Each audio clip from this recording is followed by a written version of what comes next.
hosts Ottawa and former Buffalo Sabre Dylan Cousins. Paul Hamilton does have more on Cousins' return up on our website, WGR550.com. Pre-game coming up at 6 for a 7 p.m. puck drop. Tonight, though, Josh Norris not going to play. He is confirmed to be day-to-day. It's been something he's been battling much of this year. And then fellow forward Yuri Kulik does have a chance to play, according to head coach Lindy Ruff, after skating this morning. We'll get more on that closer to game time.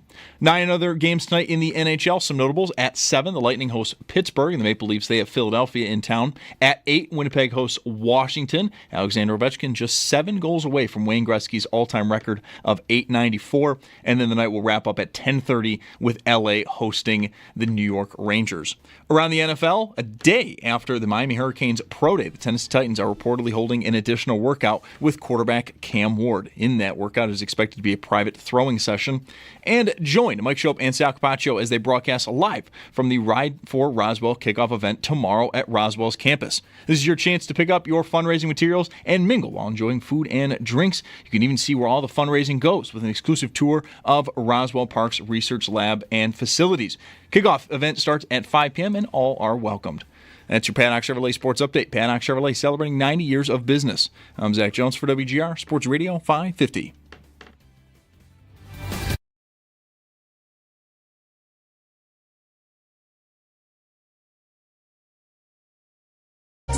Mike Schopp. Hey, put a little. I never get this line out the first time. It's not even good. Hey, put a little bit more in there, cowboy. And the Bulldog. What's your degree in? Kicking ass and taking names. On WGR Sports Radio 550. Okay, hi there. I'm Mike Schopp. Thanks for listening. Bulldog is off this week. He's in Puerto Rico. I don't know the temperature there. I'm assuming it's great. I think I'm hotter than he is right now. Temperature hot. The rest is up to you. Just never wear long sleeves to work. Never. Doesn't matter how cold it is. I will never learn. Just one warm day and it's shorts kind of every day after that. Went to lacrosse after the show yesterday where it was, you were here, 35 degrees and really windy, and I'm just out there in a jacket. I will never learn. And I will also never learn that it is always hot in here. The coffee maybe doesn't help, but those of you watching the show, which is a thing now, Twitch, YouTube, the turtleneck, not helping me. If not for two things.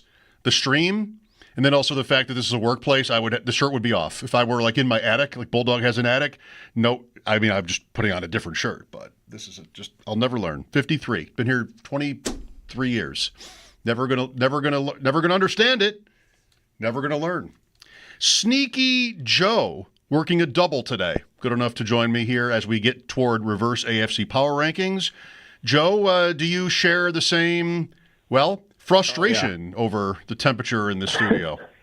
I go like today I wore a flannel just so that I have something to wear outside, but then I could take it off pretty easily and just reveal the T-shirt underneath.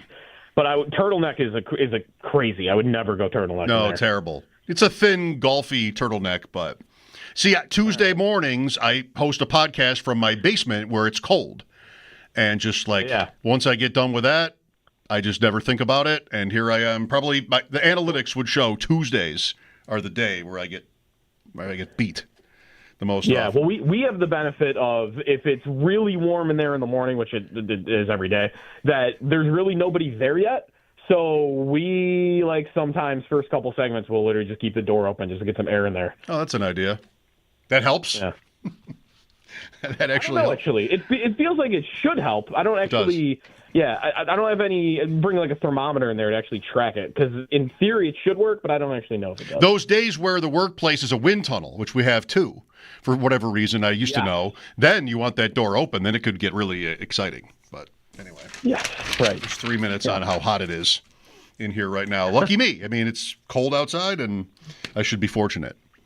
Joe, it was only not even an hour ago when I reached out to you about joining me and Zach for reverse AFC power rankings. Have you done any research in the time being? I was honored, of course, to be invited back, and I have. Let's see, the tabs I have open right now. Oh, I've got open. Let's hear about it. A NFL free agency tracker for each team, in case I missed anything. What site is that? That's just NFL.com's got one where you could just each team's got all their signings. I've got the AFC conference odds at FanDuel.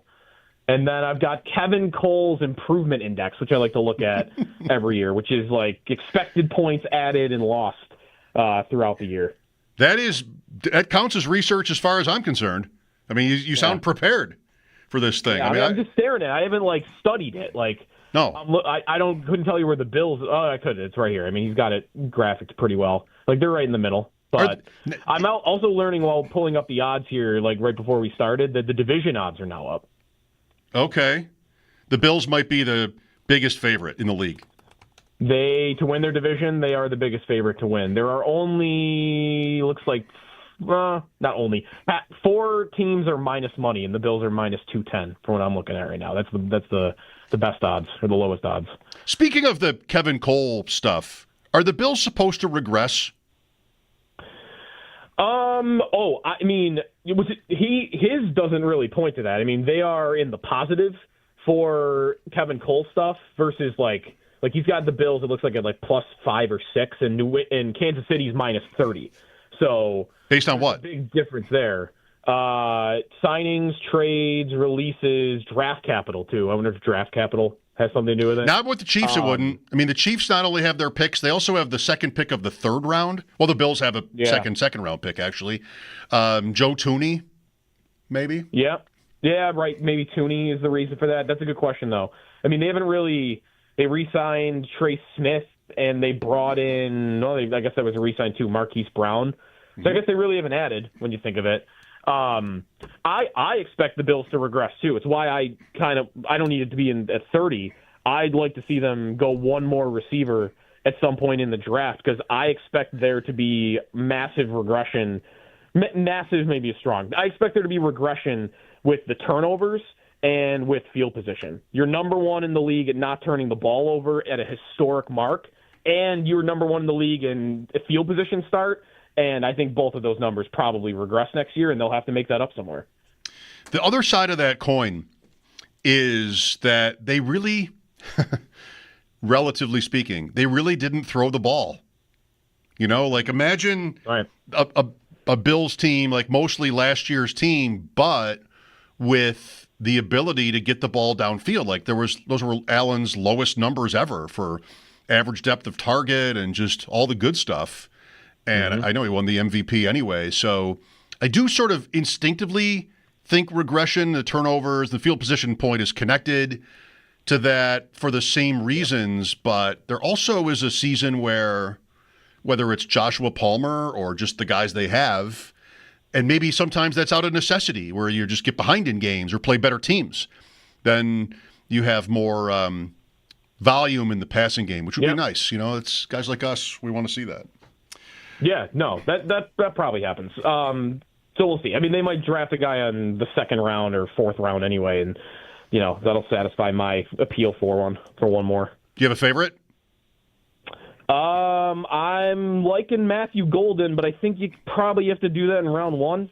Man, so Joe, I don't have a round 2 guy yet. So ADP Chasing, my Tuesday morning podcast, Davis Maddock, Pat Corain, Jacob Sanderson. I brought up today the possibility, excluding Travis Hunter, of one receiver going in the first round. I talked about this some yesterday. And these 3 guys they jumped on me.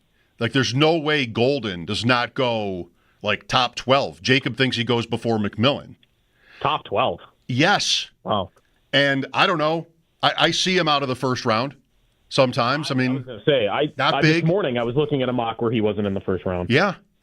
Not big, wasn't super productive. Houston and then Texas.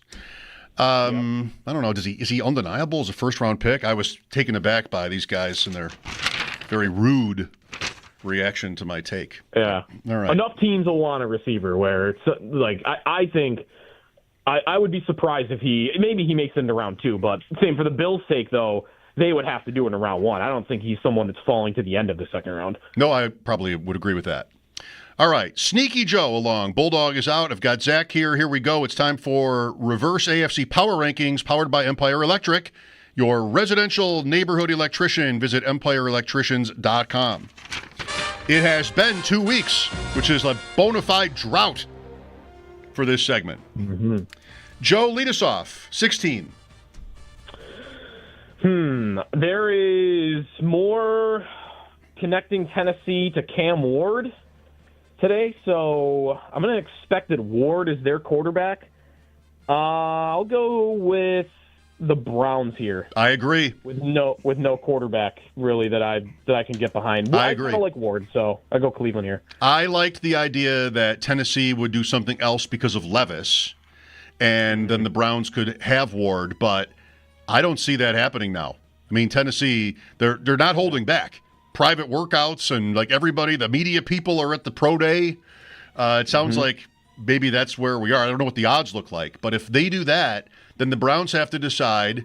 I mean, 2 amazing non-quarterback options, or Shedeur Sanders, and I think I would pass on Sanders and try to get a quarterback with the first pick of round 2. They have the first pick in round 2.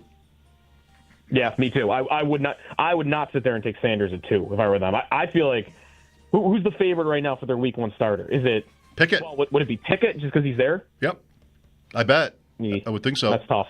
Let's play them week 1 in Cleveland. What do you think? Bills Browns. Kenny Pickett. Yep. You like it? Yeah. That's the home game. Away. No, I want home at 1. Home at 1. Home and 1 or a primetime game. That's my preference. All right, now. well, we can settle this another time. When the schedule comes out, how about then? We settle it then. 15. Titans. Yeah. Right. How good could it go? I mean, I like Ward, but he's not like off the charts good in my opinion. So I'll go Titans. They're still pretty thin in almost every position. He could be good. If he's good, then they go right to the middle, pretty much right away. If he's looks like he's not lost out there. But it's still an if. Yeah. I don't love the coach either. Like I don't really have a strong opinion either way about him. Yeah, I'd go Titans here. I am negatively inclined toward him, and you know why? It's not even a good reason. But his dad is a coach. His dad is on the staff. That's why you're there. Okay. I mean, that's not really fair, but that's kind of how I see the world. Yeah. 14.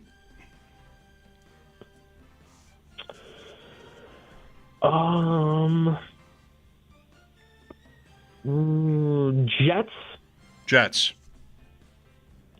I'm excited that Fields is going to get a look. Yeah. I doubt it'll be really successful, but I'm glad to have it.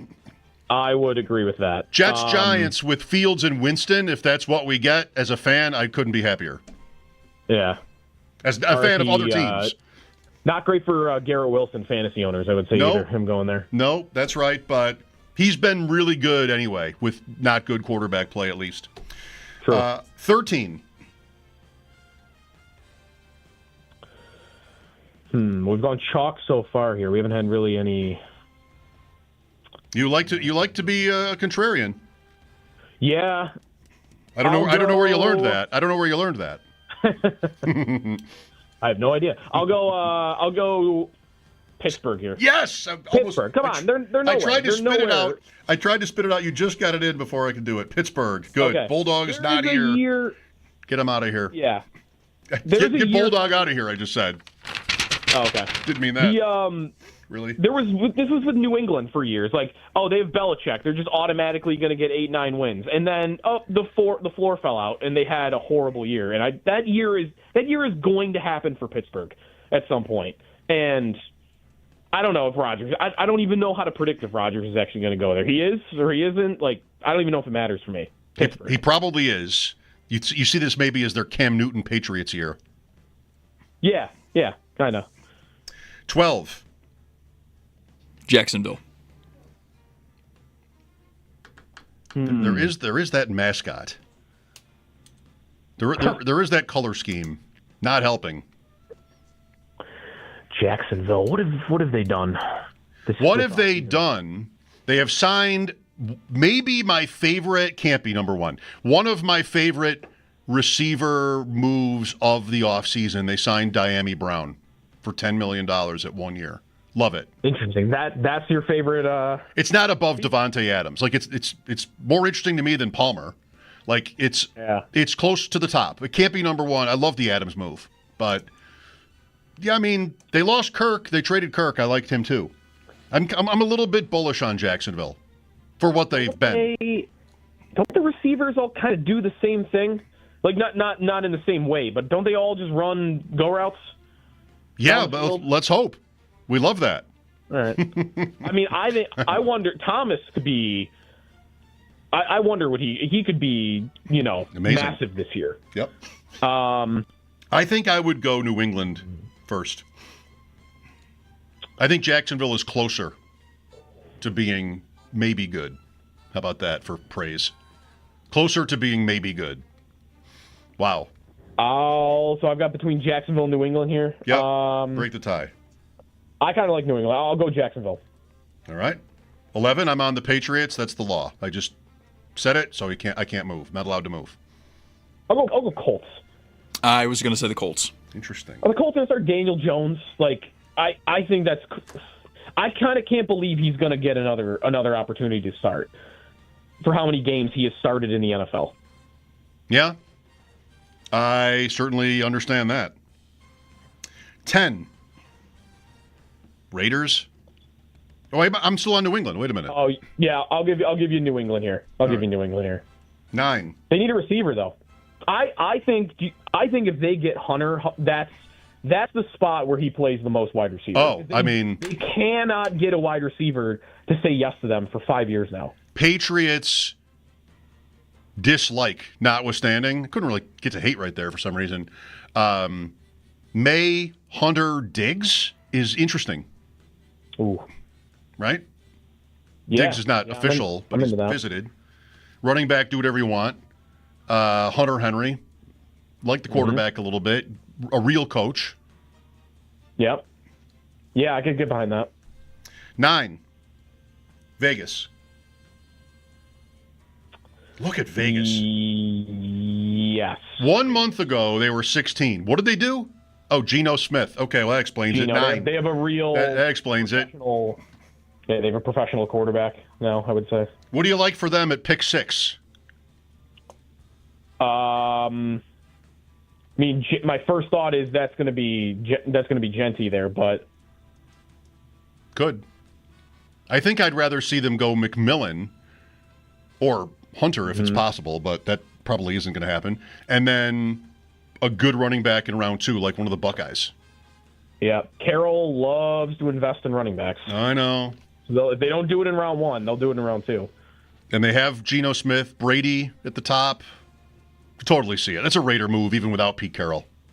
The running back at 6. That always works. That always works. 8. This has been the Dolphins for many weeks in a row.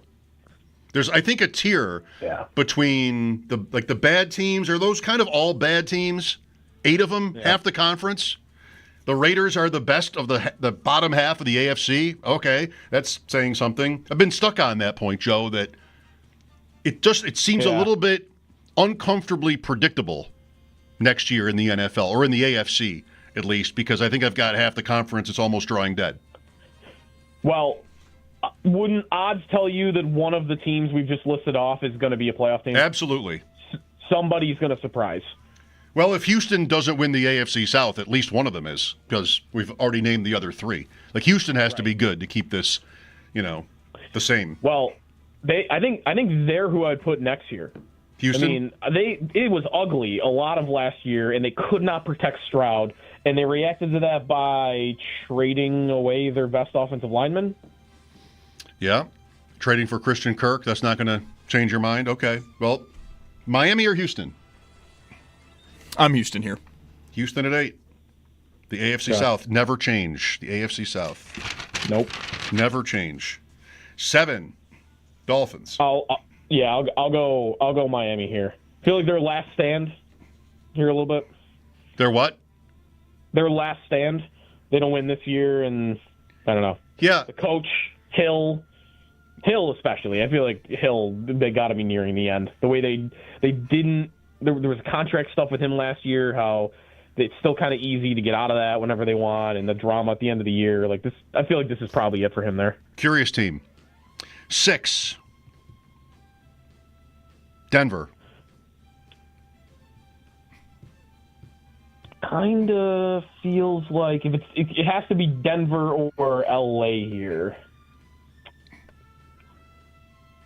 Kind of want to go Bengals. LA.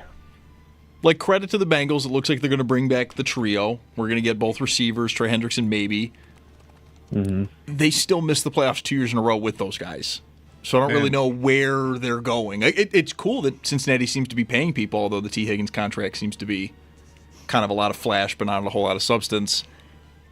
They seem to be spinning their wheels to me. The more I look at their season last year, it's kind of unbelievable they didn't make it. It is. All the close games they had. I mean, the one thing you could criticize them for that isn't, I don't know, maybe it is luck, but they just always start bad. Every week, there's a thing about their record in week 1, going back the whole time Zach Taylor's been there. They just always lay an egg at the beginning of the season. You had the game in Cleveland where Burrow was coming off an injury from camp and they got blasted. Yep. Couldn't move the ball. I like them way more than this. I just, I wouldn't be, after the moves. I love the moves for them, even if it is more temporary than it seemed at first. I'm not ready. I'm not ready for them yet. I'll go Denver here. Aren't the Bengals the one team in the AFC, if it's not 2, including Kansas City, the Bills would not want to have to play? Yes. They've beaten Baltimore every time when it's mattered. Yep. 5. I would be Chargers here. I'd rather be the Bengals. I'll go Chargers here too. All right. 4. Kansas City. Oh, come on. They haven't done anything. I'm looking at the list right now. The Kevin Cole's got them as the lowest team in the league in improvement index. Don't have a lot of draft capital. They weren't that good all last year, except when they played the Bills in the playoffs, which, of course, will happen again. They had one good game. If this were who the Bills are playing, I'd put them number 1. But in general, I mean, give me some regression on a lot of stuff from last year and watch them be 4th. Not 8th, but 4th. Can't do it. How many AFC titles is it? How many AFC championship games in a row? I can't do it. Cincinnati. 3. Bills. Your Chiefs. I have to be Chiefs again, yeah. I'm good with Buffalo here. Bills at 3. 2. Chiefs. Chiefs. Ravens 1. The Ravens at 1. They'll win the offseason for the 8th year in a row, right? Yeah. And maybe the regular season for the 8th year in a row almost. Then what? We'll see what happens after that. But I saw PFF's power rankings today. They were 1 in the league. Bills are 4. Baltimore, Philadelphia, Detroit, Buffalo, I think was the top 4. My only question with them is, do the wheels fall off Henry, and just because of age and workload? But there was literally nothing last year that would have told you that's coming. So that's right. That's right. You drafting much? Not really. Not since not our February league was the last time. That's disappointing to me. I mean, you got a young thing going, but you do have a lot of time. I mean, you do have a lot of time once you get out of this job, out of this shift. That's true. Yeah, I should be a draft a day wouldn't be. It wouldn't kill you. No, it wouldn't kill you. It would. Yeah. You know, you'd go broke. But I'll do one. I'll do one today. I'll get one in today at some point. But when I'm doing something. Underdog shut us down in New York, so you can't draft on Underdog right now. Oh, really? Yes. I didn't even know that happened. Okay. That's tough. There was a dispute from going back like at least a year where they had a temporary license and they owe money or maybe didn't pay taxes. I don't know. It looks bad. It sounds bad. Oh, man. So you want to draft on Underdog, which is like where it's an easy click, $10 or less even, just for something to do. You got to cross the state line to be able to do it. Well, I am going to North Carolina next week, so maybe I'll see if they're live down there. All right. I would think one of these states along the way, they'd be starting with Pennsylvania. You'd be able to do it. Yep. Joe, thanks for jumping on here. Absolutely. Where can we find more of your work, Joe? This is what we ask at the end of every guest spot. Now, where can we get more of you? I think I'm at a point now where you could just Google my name and all the stuff might come up. YouTube and Twitter, and I think that's how that works. Locked On Sabres. Locked On Sabres. Yep, you could check that out if you want. Lot of fun stuff with them right now. Sure, I can only imagine. All right, thank you, Joe. Thank you. What I am right now is not locked on the Sabres. That's one thing I'm not. I have to admit. All right, power rankings, draft talk. Boy, One Bills Live. I don't hear the show, but I look at the screen and it's just loaded with calls from fans who want them to trade up. Have we learned nothing? 803-0550 is the number. I mean, go ahead. Tell me why you think the Bills should trade up. They gave up a fourth to trade up 2 spots for Elam. They gave up a fourth to trade up 2 spots for Kincaid. These are the guys that they had to have on. They had to move up because they weren't going to get them 2 spots later. Cody Ford. Okay, Josh Allen. Good point. 803-0550. 4 o'clock, Mike Wilner. The occasion of the start of the baseball season. Michael joined me, covers the Blue Jays, has for a long time. And so we'll do a little bit of baseball today. Cody Carpentier at 5, talking NFL draft, one of our favorite draft analysts, really focused on the prospects. He always comes up with a couple of takes that really his, just not from the, the consensus. 6 o'clock, Sabres pregame versus the Senators. Paul Hamilton joins me then. This is Mike Schopp. I look forward to hearing from you next here on WGR. We know you can't hear every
know why, because I usually don't gravitate towards this type of player, which is athletically freaky, gifted, and doesn't do it all the time, right? But for some reason, I think that Kenneth Grant can be a better NFL player than he was a college player. I'm willing to buy into that potential, basically as high as you want to put him, honestly. If I needed a defensive tackle, I'm willing to take Kenneth Grant pretty much as high as I need him. That is a voice you may know, Sam Monson, been on our show many times, talking about Michigan defensive tackle Kenneth Grant for the Bills. I don't think I've seen any other player mocked more often to the Bills than Kenneth Grant. One thing I was reading earlier today from Pro Football Network, not sure if you know Pro Football Network, but they send us lots of content, like daily free agent analysis, mock drafts, all kinds of stuff. So let me just read this to you. Updated data from users over the last 2 weeks. Each team page has first-round trends from users on the mock draft simulator, as well as the top 5 players chosen by each team with their first-round pick. So click on the Bills at pick 30. So March 18th to 24th, over the last week, 55% of users selected a defensive tackle with their first-round pick. Kenneth Grant coming in number 1, 24.2%. Then a player named Tyleek Williams, who I don't know of, and then Walter Nolan. Walter Nolan, who we have heard about a lot. 4 defensive tackles top this list. Users drafting on the Bills' behalf at Pro Football Network over the last week. Okay. So they have every team, and that's pick 30. Pick 31, Kansas City Chiefs. Brace yourselves. 45% of users selected a defensive tackle with their first-round pick. Walter Nolan. Then an offensive tackle, Tyleek Williams, Kenneth Grant. Doesn't have to be a problem, but by this consensus, crowdsourcing it, the Chiefs are seen to have the same need as the Bills. And, in how it fits with the draft class. Maybe the Bills need a corner more than they need a defensive tackle, but, how deep are each pool, that kind of thing. So Kansas City, right behind the Bills in the draft, and then Philadelphia as the Super Bowl champion at 32. Over the last week, 34.7% of users selected a defensive Walter Nolan with their first-round pick. I'll stop saying Walter Nolan like that for now. But the Chiefs and the Eagles are right with the Bills. Why does that matter? The Bills draft in front of those teams. Trade possibilities. I mean, we've been down the road with the Bills and the Chiefs trading in the draft. Do you think the Bills would not do that this year after last year? I bet you think they should not do that this year. I think you maybe thought they shouldn't have done it last year, but they did. They were willing to take that chance. The Chiefs get to Xavier Worthy. The Bills, I don't know, it's not really right, settle for Keon Coleman at pick 8. I love trading down. I mean, I really do love it. I feel like it's an edge that stands out anymore in the league, in sports, because there are still plenty of teams that won't do it. Like, there's still plenty of trading up. I mentioned earlier how the show prior to this show seemed to spend the day on, trading up. Why would you do it? I'm not sure exactly how they framed it, but I know lots of people called in to talk about why they would like the Bills to trade up. I just don't get it. I don't know how many years have to go by. Especially when you want to make an exception for quarterback, fine. That obviously worked out for the Bills, Could you say that? Is that safe to say? Moving up as they did dramatically for Allen. But how many years of moving up for Kyer Elam and Dalton Kincaid do we really need? Does it always not work? Of course not. I mean, sometimes it's going to hit. Your odds of drafting a good player are a little better, not a lot better necessarily, but a little better when you move up in the order, obviously. Why wouldn't that be true? The problem is the problem. The reason why you do the opposite is to give yourself, in an imperfect science here, this draft, every year, an extra chance to get a good player. even if it is in the mid-rounds, which it would be. These trades, Elam and Kincaid, that I'm citing, cost the Bills each a 4th-round pick. Sal had that cool chart. It might be pinned on his Twitter. I saw it from him. We talked about it maybe Friday. He's got every pick the Bills have made since 2018. They've made 3 4th-round picks only in all those years. And this is why. Because that was the price to get Elam to move up 2 spots with the Ravens in 2022. How did that go? That was the price to get Kincaid to move up 2 spots in 2023. They gave up a 5th to move up 2 spots for Cody Ford. And that was in the 2nd round, maybe in 2019. Long departed offensive lineman. They traded down for Cook twice in the 2nd round. Respect that. It was going to be a running back, which I didn't like the idea of at the time, pretty much any time in round 2.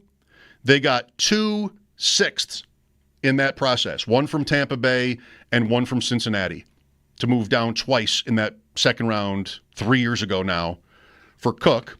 They traded down for Trey White. That went all right. They traded down 17 spots for Trey White. So please understand, it's not going to be only one way. There are going to be hits and misses no matter what you do in the draft. Coleman also is iffy. If I'm going to use Kincaid, I got to use Coleman.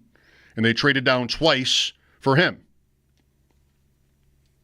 I just look at it like this. This is not a perfect roster. It kind of was 3 years ago. Hyde and Poyer and Trey White and Diggs and Davis, and you just had veterans, stars all over the roster, meaning that many fewer possibilities for draft picks for rookies. That was how it was. It's not that way right now as I see it. They're pretty firm on offense. Receiver is still, as we talk about all the time, a position where you could make an argument that they need help. But, they may not agree. It's thinking of the last 4 years of that conversation. They may not agree. So it's pretty firm, though. I wouldn't want to take that for granted. Injuries are rampant in the sport. I wouldn't want to take that for granted. I think a running back makes sense. I think a receiver makes sense. I think offensive line always makes sense. Maybe not tight end right now. Defensively, they need a lot. And so they have 10 draft picks. And I know Sal tends to say, and maybe Bulldog said this too, that there are not going to be roster spots for 10 rookies. And I just look at it differently. I don't disagree with that, but I just want my best odds. I want my best chance of finding, what should it be, 3 or 4 that are good, not just are good enough to start because I don't have anybody better, but actually good. And so I kind of want as many picks as possible.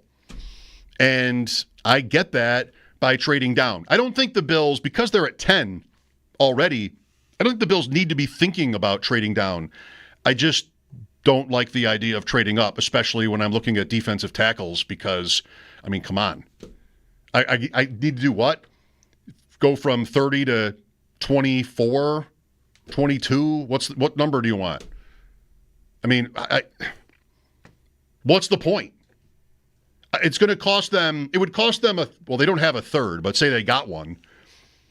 To move from 30 to 24 or something would cost them a third. To move from 30 to 20 would cost them a second. Maybe you get a fifth back or something, but still, you want that to be a starting player. I don't get it. I feel like a lot of these, debates are great and a lot of them are really close and interesting. This to me is just not even close or interesting. You're better in a vacuum. If we're talking about specific guys at the moment, then then you can you have clarity. You know what the trade offer is, you know who the player is, and you go from there. In a broader sense, there's just no reason to be thinking like that. I think for this team, with needs, with pick 30, you need defensive line, and there's a lot of them. Okay, just wait for it. Or trade down, and that's kind of what, it really is what Coleman was. I mean, it was very similar, where you needed a receiver, and we kind of all knew that, and the Bills agreed, and were willing to move out of Worthy. They lost out on Ricky Pearsall, because of this, and then moved out of Leggett to get to Coleman, who, I don't know, like the stuff I always wish I knew about their decisions, or just like how close it was and what they felt about the other guys. Because you can assume, maybe you'd assume that Coleman for them was superior to these other players, and, that's all that matters. But it doesn't have to be. You could have just sort of a real life, I know what I don't know here. I like these certain traits. Allen's on board. That was a thing with Coleman and Kincaid, for what that's worth. And so go ahead and I'll take another draft pick. They did not, I want to make sure I say this every time in the Coleman example, they did not really kill it in that trade. Like they didn't, with Kansas City, at least. Ends up at the defensive tackle, Dwayne Carter. Wow, if he were better, we wouldn't even maybe have the defensive tackle need going into this year. But, maybe it's still somewhat of a need. They didn't get rich off the Worthy trade. You want this that badly, we're going to ask you for more than what the chart says. And the Bills didn't get more than what the chart said. They made a par on that move. And right now, Worthy looks like he'll be really good. I mean, he's already made a big impact on that team, and Coleman has made a lesser impact, but there's still hope for him. Mike Schopp here at 803-0550, back after this timeout on WGR. Listen up.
What's up? Thanks for listening. Mike Schopp here. If you've got baseball on the brain, first full week of the season this week, getting underway on Thursday.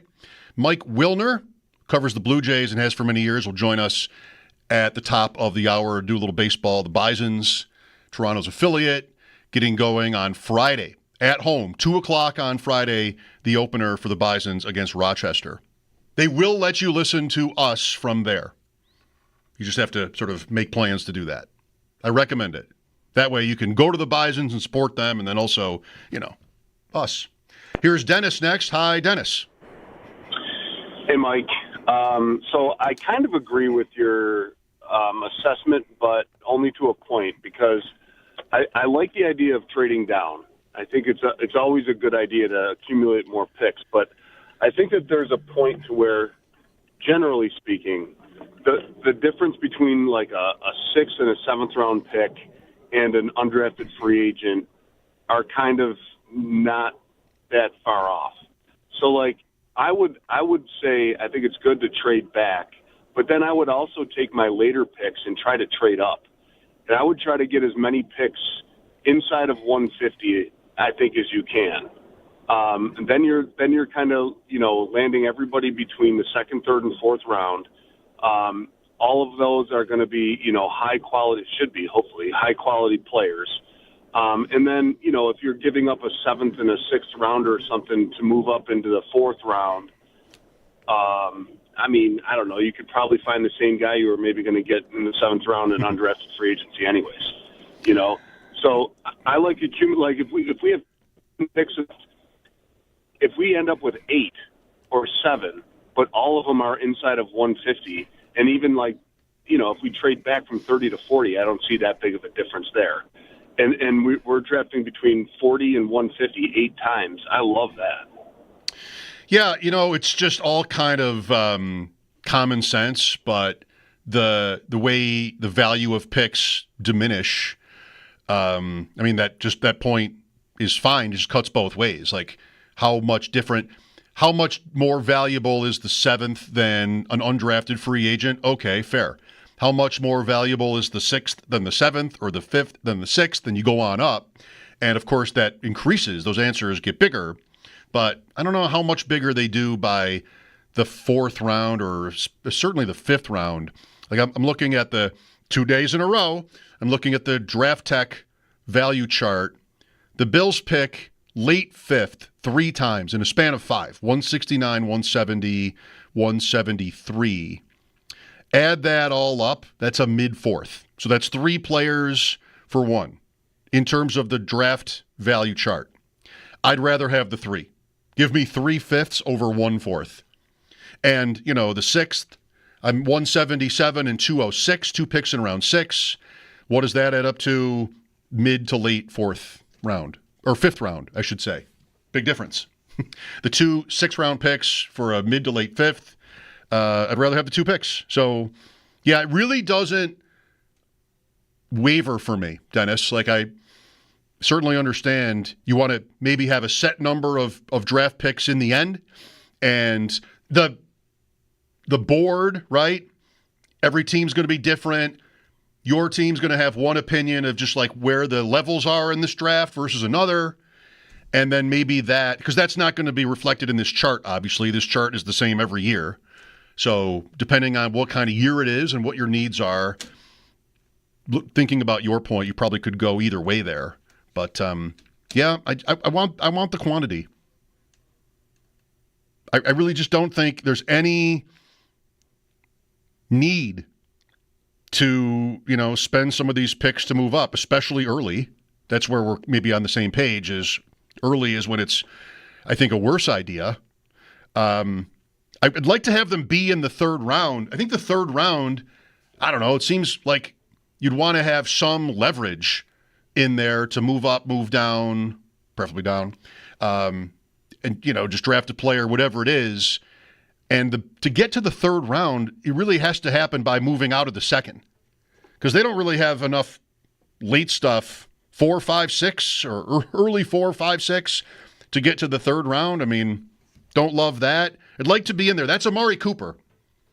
the Bills' third-round pick is owned by the Browns because of Amari Cooper.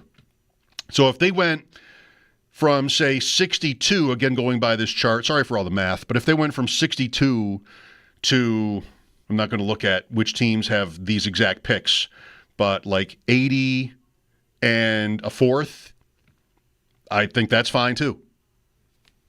So, yeah, I'm I'm really one way when it comes to this subject every year, and I recognize the hits when it comes to teams trading up. But the Bills have, Josh Allen notwithstanding, he's an all-timer.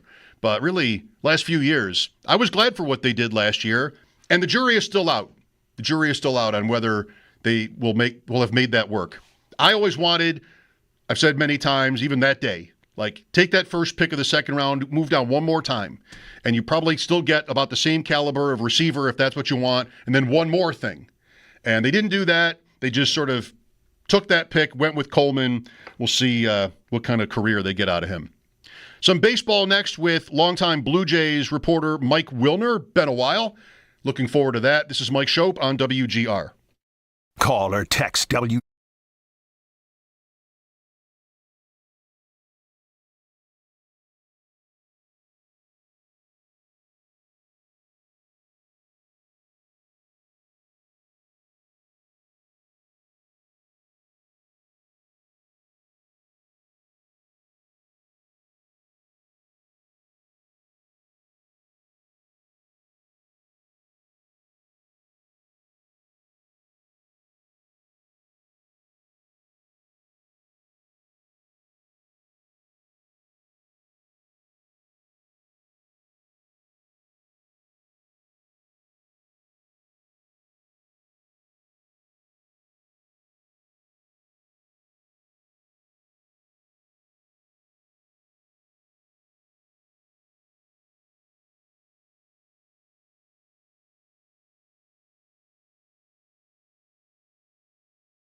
Sabres game night as Buffalo hosts the Ottawa Senators and former Sabre Dylan Cousins. Paul Hamilton, he has more on Cousins' return up at our website, WGR550.com. But for tonight, pregame's going to get underway at 6 for a 7 p.m. puck drop. We do know Josh Norris is not playing tonight. He is confirmed to be day-to-day. Something's been bothering him much of this year, while fellow forward Yuri Kulik does have a chance to play, according to head coach Lindy Ruff, after skating this morning. We'll get more on that closer to game time.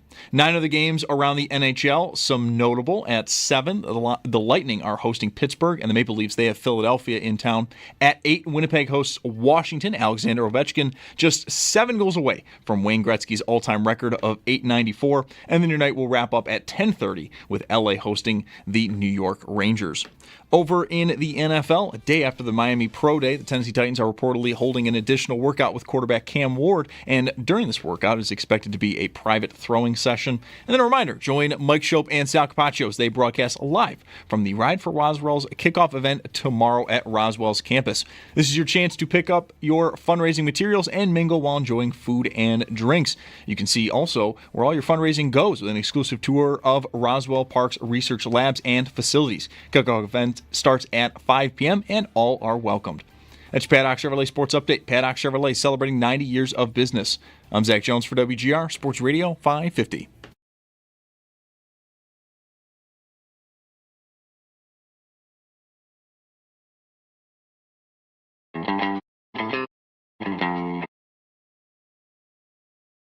Schopp and the Bulldog. I don't think Michael's ever done drugs. It's Mike Schopp. I don't know if anyone's ever offered him any. Let's go over some of the symptoms of marijuana use, shall we? You tell me who this sounds like. It's the Bulldog. Slow moving, inattentive, dull, constantly snacking, shows a lack of motivation. It's Mike Schopp and the Bulldog on WGR Sports Radio 550. I just had a nice thought thinking about the beginning of the baseball season. For the last few years, I've had a phone. My phone life has been every few days it got to that point. Like almost every day it was, hey, you need to delete some stuff. And then it would it got upset with me. It got sort of tired of asking me. So it would just delete stuff on its own. Like apps would, I don't have this app anymore. And that was always the Major League Baseball app, which I would get excited about this time of year. And then when the season would end, I would delete it because I needed space for like 8 more pictures or something. So I just thought, you know what? Time to upload the Major League Baseball app. And I have a new phone, so I shouldn't be in any rush to delete it. I should make at least the season out of it. So that's exciting. Spring is here. Baseball is here. Mike Wilner is here. Sort of a annual tradition, talking to Mike before the Blue Jays season.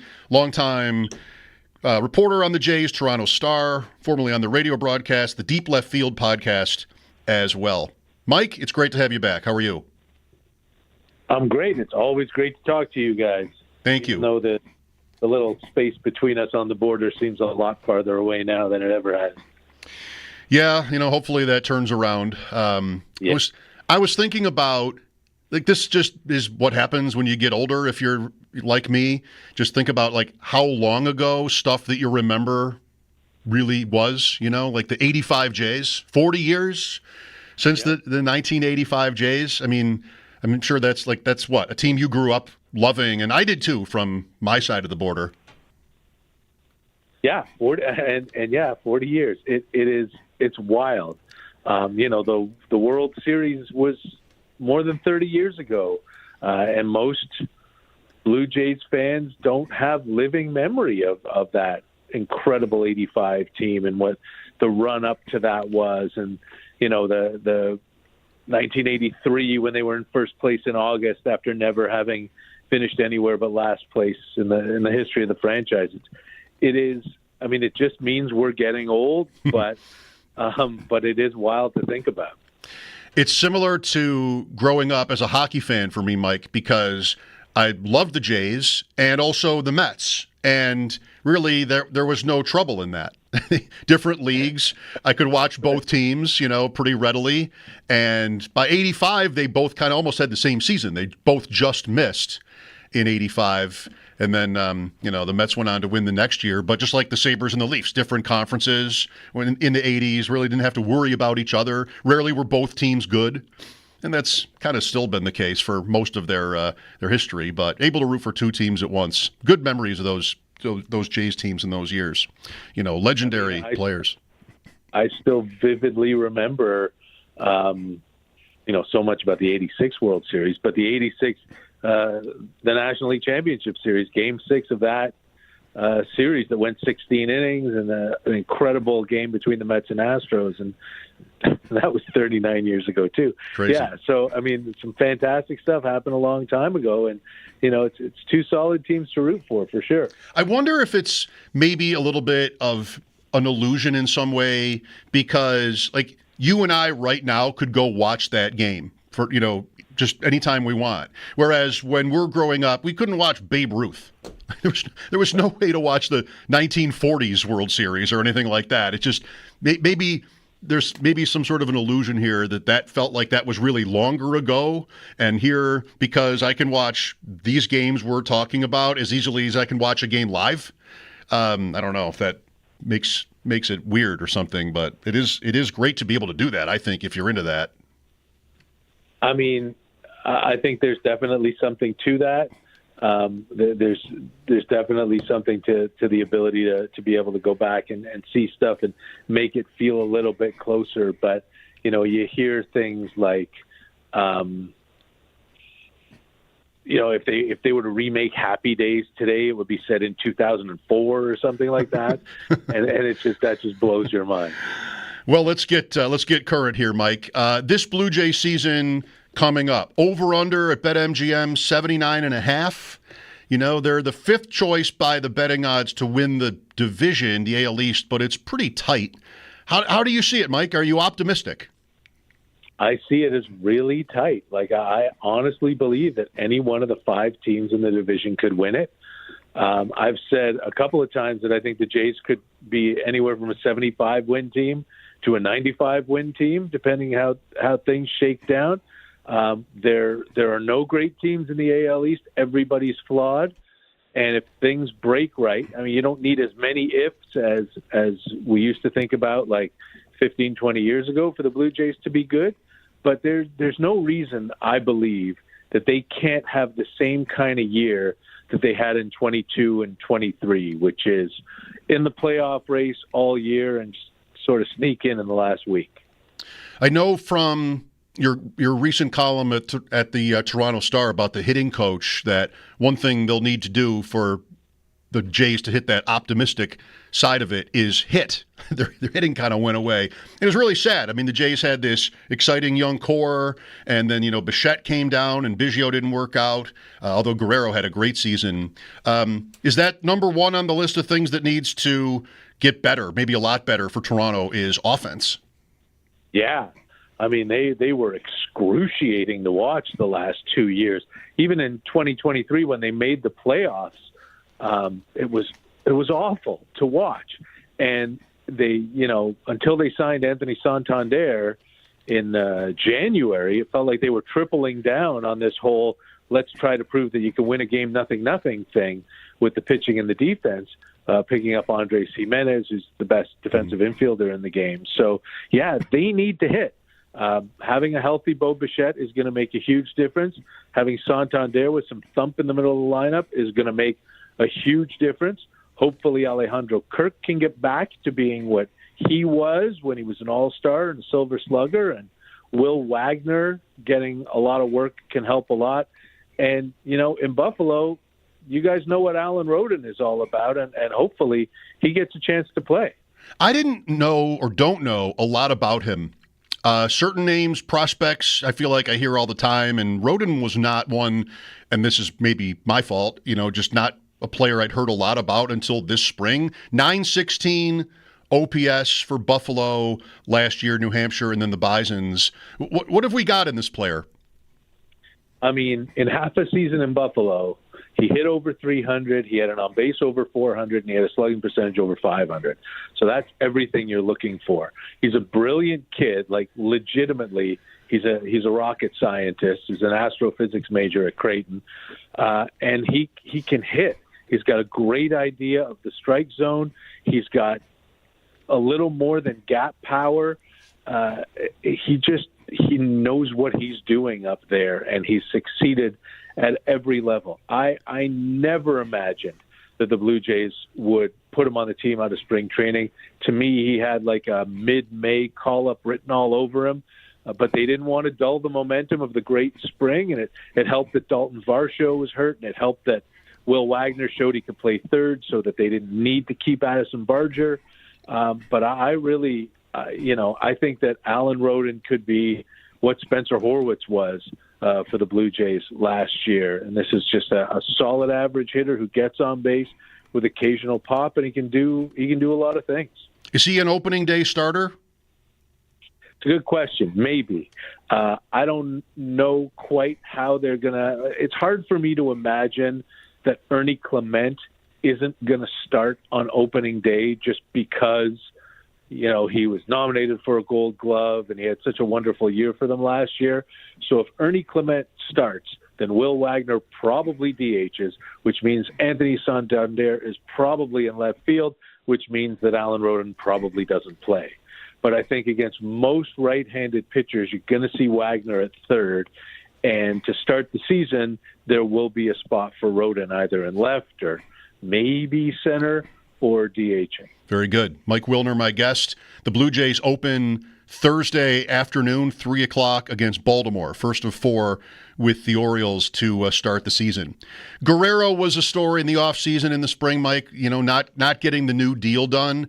Is that just like, as a reporter, commentators talking about Guerrero, we're all going to be thinking about him and what the future might be, but is this just like off the table as a topic, as a thing this year as Guerrero plays out his deal? No. No, it's going to be a topic every damn day, I think. Every time the Blue Jays go to a new city, they're going to be asking, hey, would you play here? And the flames are going to be fanned all season long. Now, Jim Bowden of The Athletic has a story out that says he believes Vlad's going to sign a 15-year, $577 million deal sometime this week. Considering that they were hung up at 500, it's hard to imagine that actually happens. But until a deal is signed, whether that's this week or whether it's in December, it's going to be a story on a weekly basis, if not more often. In your opinion, have the Blue Jays gone far enough to try to get him signed? Nope. No. They haven't gone far enough until his signature is on a contract. And it's an incredibly it's just another notch on the long belt of mismanagement and incompetence by this front office over the course of the last decade. They're hung up at $500 million because the front office doesn't want to go that far, and that's what Vladdy wants. 2 years ago, they could have had him at $310. So it's about not having had the confidence in the player to commit to him, and I don't know what other silly holdups there have been, but this thing should have been done years ago. Guerrero did have a fine season. We went kind of like up and down a little bit with him. Great, when the Jays were playing in Buffalo, and then again back up last year. Is that his ceiling? Like, he's still pretty young, right? Is there more in Guerrero? I mean, he just turned 26, so still pretty young. But 2021 with the OPS over 1,000 and 48 home runs, you'd think that might be his ceiling. But he did that when he was 21 years old or 22 years old. So honestly, who knows? For me, this is a guy who's on a Hall of Fame track. Even if he keeps going with 2 great years, 2 fine years, and 1 decent year out of every 5, his worst season was 2023, and it's still a season that 95% of the players who've ever played in the major leagues couldn't dream of having. So, this guy is really, really, really something special. Mike Wilner, my guest. What do you expect from Max Scherzer? No idea. Legitimately no clue. I talked to him last Monday after he threw a side session, a live batting practice against some minor leaguers, and I thought coming out of that conversation that he wasn't going to pitch till June, if at all. And then Saturday I watched him dominate the opening day lineup of the Minnesota Twins over 4 innings. So legit, no idea. I said when they signed him that if they can get 20 starts out of him, that's outstanding. This is a guy who only made 9 starts last year and has been on the injured list 5 times since September of 23. But every time he has pitched this spring, he's looked incredible. It really defies any explanation. And every time you talk to him after he pitches, he's like, I don't know, we'll see how my thumb feels tomorrow. And it's really been wild to be a part of the drama and the constant wondering how healthy is he, and then to see him go out and just shove every time. So,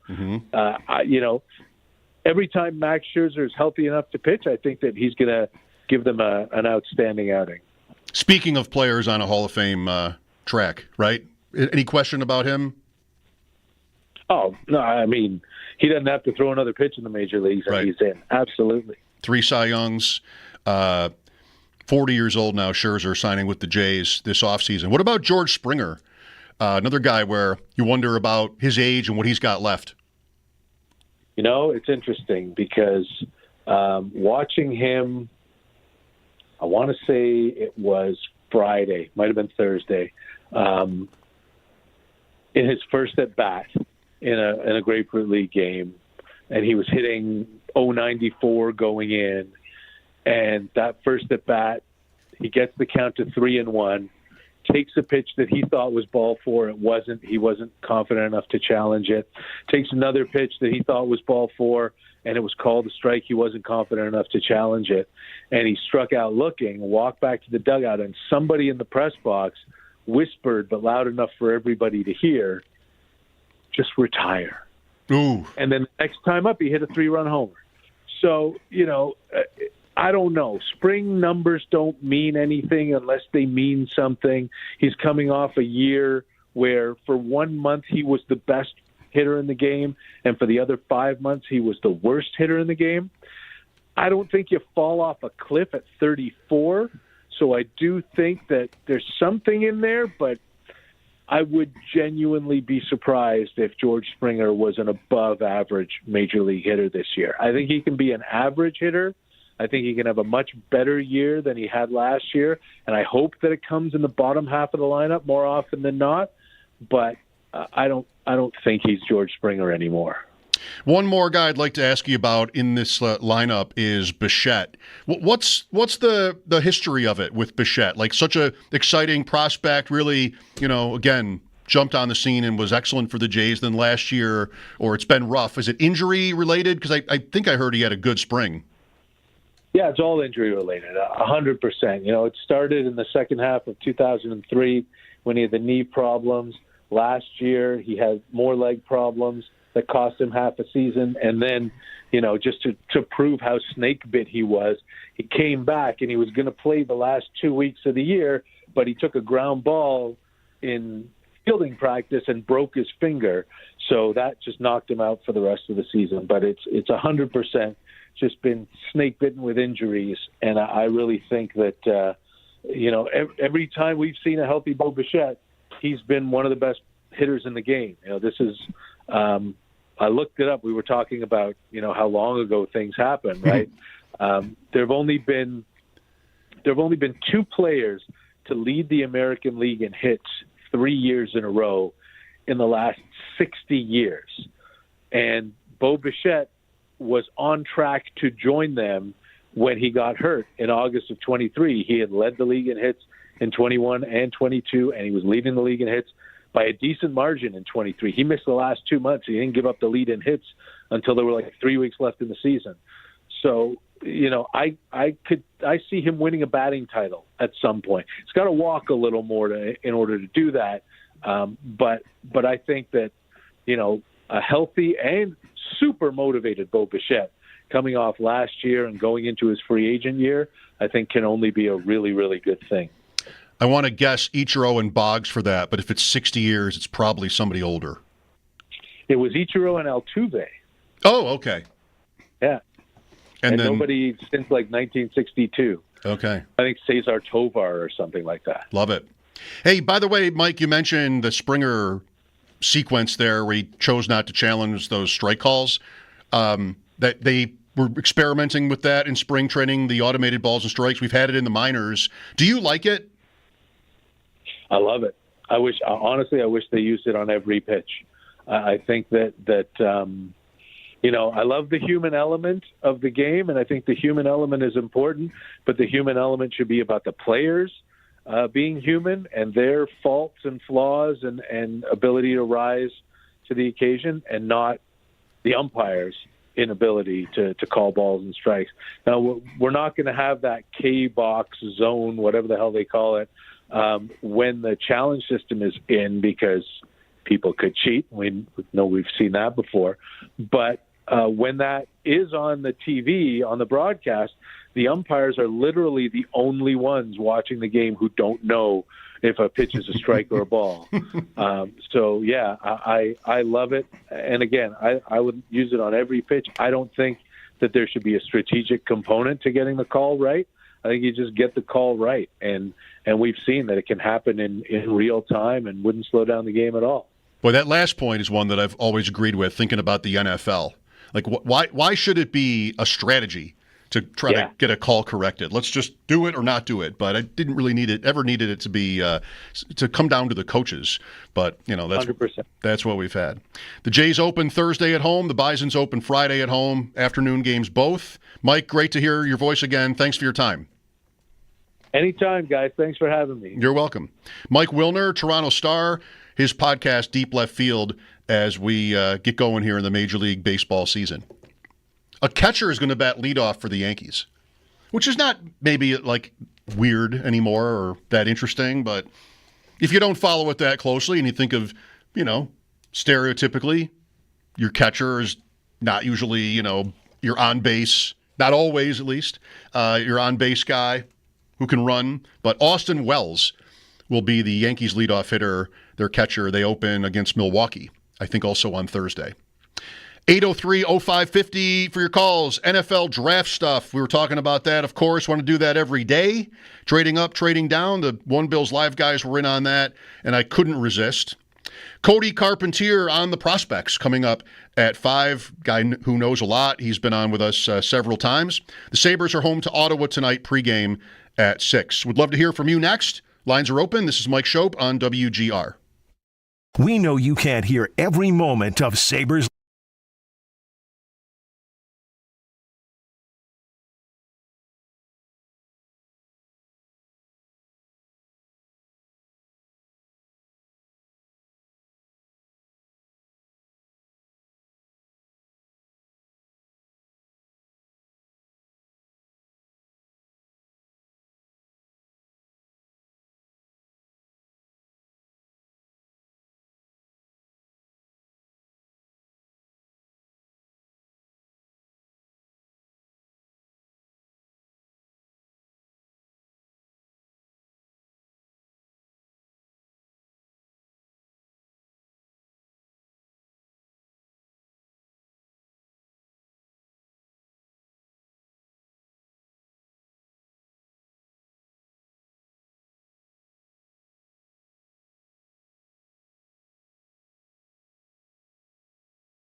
Sabres game night tonight as they host the Ottawa Senators and former Sabre Dylan Cozens. Paul Hamilton has more on Cozens' return up at our website, WGR550.com. For tonight, pregame's coming up at 6 for a 7 p.m. puck drop. We do know Josh Norris not going to play tonight. He is confirmed to be dealing with a day-to-day injury that he has been dealing with much of this year, while fellow forward Yuri Kulik does have a chance to play. That, according to head coach Lindy Ruff, after he skated this morning.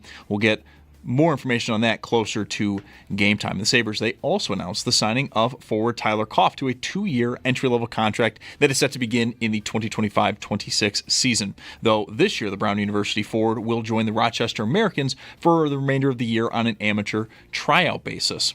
In the NFL, a day after the Miami Pro Day, the Tennessee Titans are reportedly scheduling an additional workout with quarterback Cam Ward in what is expected to be a private throwing session.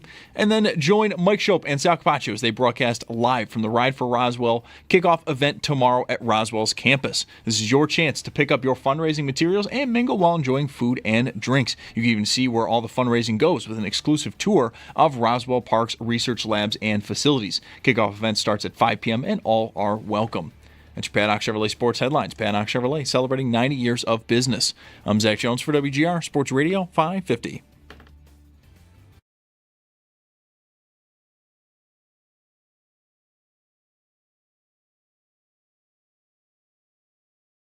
And good teammate for all the guys you've mentioned that have been around him for the last 4 or 5 years. And now you're coming back into what was your home building. I always think it's not an easy situation, but a situation where a player always wants to come back in and try to play the best he possibly can. Lindy Ruff on WGR talking about Dylan Cozens, of course, in town with Ottawa. The Senators looking good for a playoff spot under Coach Travis Green. So how many coaches would this have been now, or would this be now for Cozens in his still young career at, 23? Just turned 24. So, of course, Lindy, Travis Green, Granato. Goes back to Kruger, I guess, right? 2021, rookie year. If he played before the firing, anyway, who cares? He doesn't get booed or anything, right? How do you get booed? You get booed by, if you played here, by leaving on your own volition, of your own volition. Is that the right way to put it? You decide to do it. Even if it really is mutual, that's the perception is you wanted to leave, so we're going to let you hear it. That's not the case with Cozens. His play did really tail off. I don't blame the Sabres for this move, but I'd feel better if I didn't think Josh Norris had an injury, shoulder or whatever it is, that is why he was traded. And so far, it's kind of felt like that. I mentioned yesterday how they just listed him as undisclosed on their own official PR injury list. Hockey doesn't even, they're never specific. Why can't we just do upper body, lower body? Is it undisclosed because it's shorter than he was hurt when we got him? Or something, I don't know. I'd like to see, I'd like to not have that headache. 803-0550 is the number. Just had a random thought. Have you decided whether you are happy that the Chiefs got destroyed in the Super Bowl as opposed to, losing a close game? Right? I mean, most Bills fans were going to have been rooting against Kansas City in that game. We're sick of Kansas City. Kind of everybody is that isn't a Chiefs fan. So, okay, that's fine. Have you thought about what it tells you? If you can even do that about what we've got, that they just got completely manhandled in that game. I don't love it for sort of putting a bow on the Bills season, which, we did a long time ago, 2 months ago or whatever. It's almost the draft now. But I guess I'd feel like, I'm not even sure it makes sense. I'd feel that the chief hurdle, so to speak, is, more doable. The fact that they got crushed makes me think the Bills-Chiefs playoff rivalry has really more just been the Bills' inability to execute, to stop them. It didn't make me feel better that they were just trucked in that game by Philadelphia. Like the Bills, you come out of the AFC Championship and it's very depressing that they lost again in another close game. But you really know that it's like one or two plays. And maybe it still is. But the fact that the Chiefs went all year struggling as badly as they did on offense, then they get to the AFC Championship. They weren't even really that good the week before against Houston. Like, it was kind of most of their games. They get to the Bills game in the playoffs, and they pretty much just rolled on offense. Then they get to the Super Bowl, and they can't function. I think that says something about me that I don't like. It really does get you back to what are the Bills going to do about all of this offseason. And it feels like, everybody kind of thinks so, that in the draft, that will be defense. It hasn't been a ton yet. They drafted, or rather signed, Michael Hoyt, who now has a drug suspension awaiting him, and Ogunjobi, same thing. But there's still more to do on that side, corner most notably. So I think you could look at that Chiefs thing like different ways. But it doesn't feel great to have as good of a season as it was. And, of course, the Bills had beaten Kansas City along the way, which, you can't really take too much satisfaction in because of how the playoffs have gone these last 5 years. But to have those two outcomes at the end be what they were, Kansas City's offense wakes up against Buffalo and then goes back to sleep. Big time in the Super Bowl. Not great. I've had this, I've talked about it, this kind of general feeling that the top teams in the AFC, starting with Kansas City, will take a step back in terms of their record. I see it being more truncated. Kansas City was 15-2, and they did it on the wire the whole season, pulling out all the close games. They won every close game and ended up at 15 wins. Like, what a tough run out for the Bills to not end up as the one last year. You beat the Chiefs head-to-head. You won 13 games, and that's without both teams sat down in Week 18. So still, you had 13 wins through 16 games. Kansas City, though, 15. You couldn't even have a chance at them with all their close games. Really, that was a tough result for the Bills last year. Franchise record in points, win the head-to-head game. You kind of couldn't ask for anything more. Right? Is that how you feel? Losing to the Ravens, okay.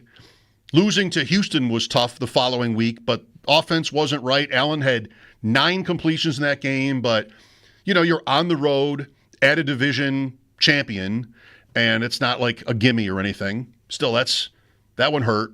And then the Rams, that high-scoring game later on in the season, but beating Kansas City, beating San Francisco, the games on the schedule that looked more like maybe the big ones or the hard ones at Detroit in that section of games, near the end of the season. Chiefs, Niners, Rams, Lions. You get 3 of those.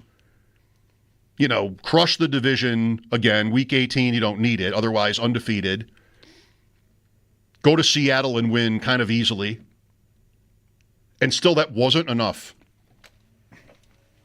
I'm having a problem this offseason so far, just thinking about them and talking about them in ways where that aren't just, okay, let's just sit here until January and try it again. I can't afford to do that. It's kind of what I want to do is just, make your signings, make your draft picks, do what you got to do. James Cook, Benford, do your things in the offseason. So will Kansas City, so will Baltimore, so will Cincinnati, everybody else. And then just as arrogant as it kind of is to think about your team this way, just we'll talk in the playoffs. And Kansas City would have every right to do the same thing, or fans of the Chiefs would have every right to do the same thing, even more so, probably. But I talked to Sneaky Joe earlier. He came on for the Reverse AFC Power Rankings and was citing some analysis where the Chiefs have done, not much. They've come backwards in terms of changes to their roster, and the Bills really haven't. The Bills, in terms of a step back or not, why it would happen is turnover luck, is a stronger division than last year, which it fell apart, basically. There would be those two things. The rest of the schedule is just kind of as random as ever, probably. San Francisco did not end up being great. And we'll see what this year, maybe like Tampa will be great or something like that. Something we're not expecting. There's usually some of that. So just sort of the bounces and then the division would be, I think, two reasons to expect the Bills to have a tougher season. But like I said to Joe, they also did what they did without really throwing the ball down the field, hardly at all, very well. And there is that capacity here with this quarterback to be able to do that as long as they want to do it and can scheme it. And maybe Josh Palmer becomes like their one receiver who can really separate, like that'd help. So there is the chance on the other side of that coin that there's more for them. I think that's true of the Chiefs too, because they had, man, I'll just never get over it. They had that season despite like not being able to throw the ball really at all. And those close wins against terrible teams. It was bad enough the year before, trading Tyreek Hill and squeezing out that championship, going through the Bills here, and then the Ravens on the road, and then the Niners in overtime in the Super Bowl. Bad enough that happened once. The next year, almost pulling off the same thing on after a more trying regular season. It was a lot to take. I mean, is that really what would I have said last year, though? Is that really something that can happen again, that should happen again? Really interesting how both teams, like you could say in different ways that they were lucky, but also I think they're both, because of their quarterbacks, teams that could be better than they were last year, in terms of points per game and yards, really, thinking about the Bills for this. Because Kansas City, the Bills didn't struggle at all to move the ball. I mean, they just did it in a different way than they had done it other times with Allen. They did it more through Cook last year, whereas Kansas City just didn't score. Anyway, a lot of offseason left. A lot more time to hash all these things out. If you would like to weigh in, feel free. 803-0550 is the number. Talking about trading up and down in the draft earlier. We'll maybe get to some more of that here going up until 6, and then it's the Sabres pregame show against Ottawa. Cody Carpentier will dig in on some of these prospects coming up in about 20 minutes. This is Mike Schopp. Bulldog is off this week. Thanks for listening to WGR.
Wilner about the current Blue Jays and the Blue Jays of 40 years ago. I don't know. I don't want to bore you with the more than occasional, perhaps, references to experiencing life now in my 50s, but I think it's normal.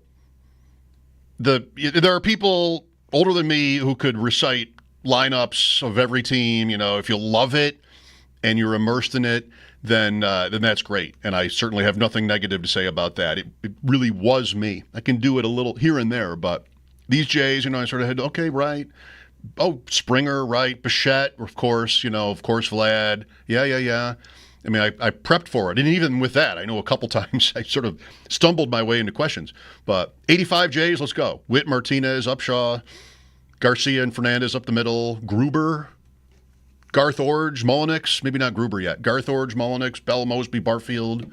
It's like nothing. Steve Clancy, Doyle Alexander's 87, Jimmy Key, John Cerruti, the late John Cerruti, Hanky, Ward. It's just like nothing. That's never, I can't never say never. I think that's never leaving my brain. I think 1985, 6 Major League rosters are just like in there, and their severance maybe will be never coming out. I just think they're never coming out. Sure, I'd like to be able to replace that with something more useful. Really, all I have to do to use that is what I'm doing right now. Just sort of showing off that I can, what a talent. This guy. Look, did you hear that? What a talent. 85 Jays.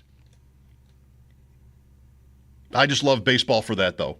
And the rabbit hole stuff on the reference sites where you pick a player or a team and then just find connections and takes you to magical places. Like Cesar Tovar we got to in our conversation with Mike pretty randomly.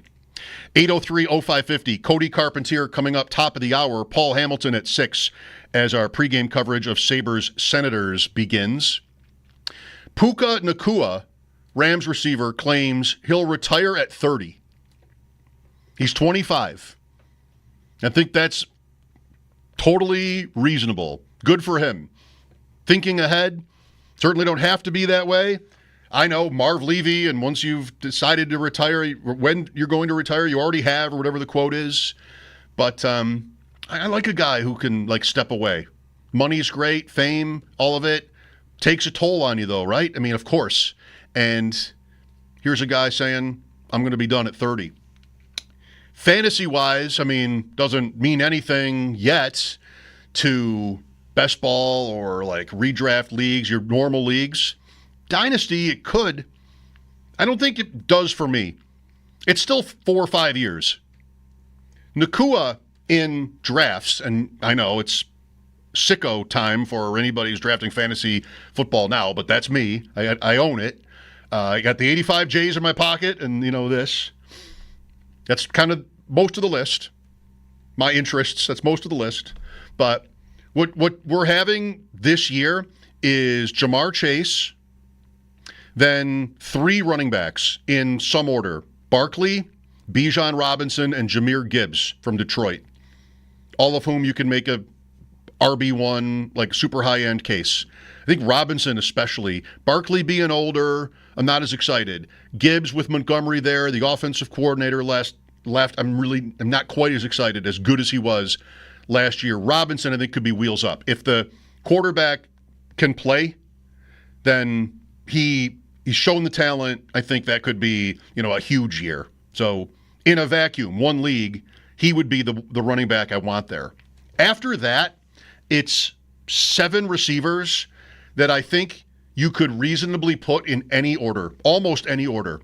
How they usually go is about Jefferson, Lamb, Nico Collins, Puka, St. Brown, Neighbors, Brian Thomas. St. Brown is last on that list for me. Thomas and Neighbors are both so exciting, huge rookie years on teams where there is, to varying degrees perhaps, quarterback uncertainty. We've got Jameis Winston in New York now. I don't know how much he'll play. They might draft somebody, but that should be exciting for Neighbors, volume. Winston throws the ball. He throws picks, but hey, you want his receivers on your fantasy team. So That's Neighbors, Brian Thomas, Lamb, Jefferson, Collins, I think are all great. Jefferson has so proven his excellence for Minnesota. It is another quarterback change. He's been through a few, and why people are so confident in him, no matter what the quarterback thing is for the Vikings, that team, that coach makes it sing. And he was great with Kirk Cousins, great with Darnold, in between for pockets with Mullins and Josh Dobbs. Like Jefferson has really seemed can't miss. I wonder with McCarthy if they're going to throw the ball as much, though. Those were desperate situations with the backups in there, and even with Darnold. But he can throw the ball, and they did plenty of that, and it was great for Jefferson. I'm just a little bit more cautious on him than I think most of my peers are. So Lamb at the top, Collins, I think, sky's the limit for Houston, and then Puka, and I don't know, Devontae Adams going there doesn't make, that's not great for his numbers probably. That can go either way. You know, a wide receiver too that takes some of the coverage away from your top guy can, obviously that can help. So we'll see. Cody Carpentier, NFL Draft after the update here on WGR.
Sabres pregame coming up in just about an hour as they will host the Ottawa Senators and former Sabre Dylan Cousins. Paul Hamilton does have more on Cousins' return up at our website, WGR550.com. Again, pregame coming up at 6 for a 7 p.m. puck drop. We do know tonight Josh Norris is not going to be playing. He is confirmed to be day-to-day with an injury that he's been dealing with for much of this year, while fellow forward Yuri Kulik has a chance to play. That, according to head coach Lindy Ruff, after skating this morning. We'll learn more as we get closer to game time. And the Sabres, they've also announced the signing of Tyler Koff to a 2-year entry-level contract that'll begin in the 2025-26 season. The Brown University forward will, though, join the Rochester Americans for the remainder of this year on an amateur tryout basis. Around the rest of the NHL, do have 9 games tonight. Some of the notables: at 7, the Lightning host Pittsburgh, and the Maple Leafs have Philadelphia in town. At 8, Winnipeg hosts Washington. Alexander Ovechkin just 7 goals away from Wayne Gretzky's all-time record of .894. And then the night will wrap up at 10:30 with LA hosting the Rangers. And do join Mike Schopp and Sal Capaccio as they broadcast live from the Ride for Roswell kickoff event tomorrow at Roswell's campus. This is your chance to pick up your fundraising materials and mingle while enjoying some food and drinks. You can also see where all the fundraising is going with an exclusive tour of Roswell Park's research lab and facilities.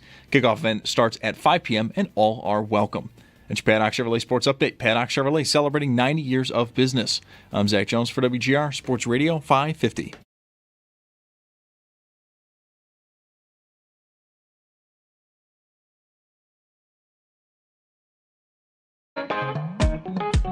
Mike Schopp and the Bulldog. Welcome to the Hotel Hell. Check-in time is now, check-out time is never. It's Mike Schopp. Does my room have cable? No. And the sheets are made of fire. Can I change rooms? Sorry, we're all booked up. Hell convention in town. And the Bulldog. Can I have a late checkout? I'll have to talk to the manager. You're not the manager, even in your own fantasy? I'm the owner. The co-owner. With Satan. It's Mike Schopp. Okay. Just so I understand it, in your wildest fantasy, you are in hell, and you are co-running a bed and breakfast with the devil. And the Bulldog. Yeah, but I haven't told you my salary yet. Go. $80,000 a year. On WGR Sports Radio 550. I'm guessing you can't hear it, but behind me all day outside, out the window behind me, is here at our big complex, of which we are a very small part. They're mulching.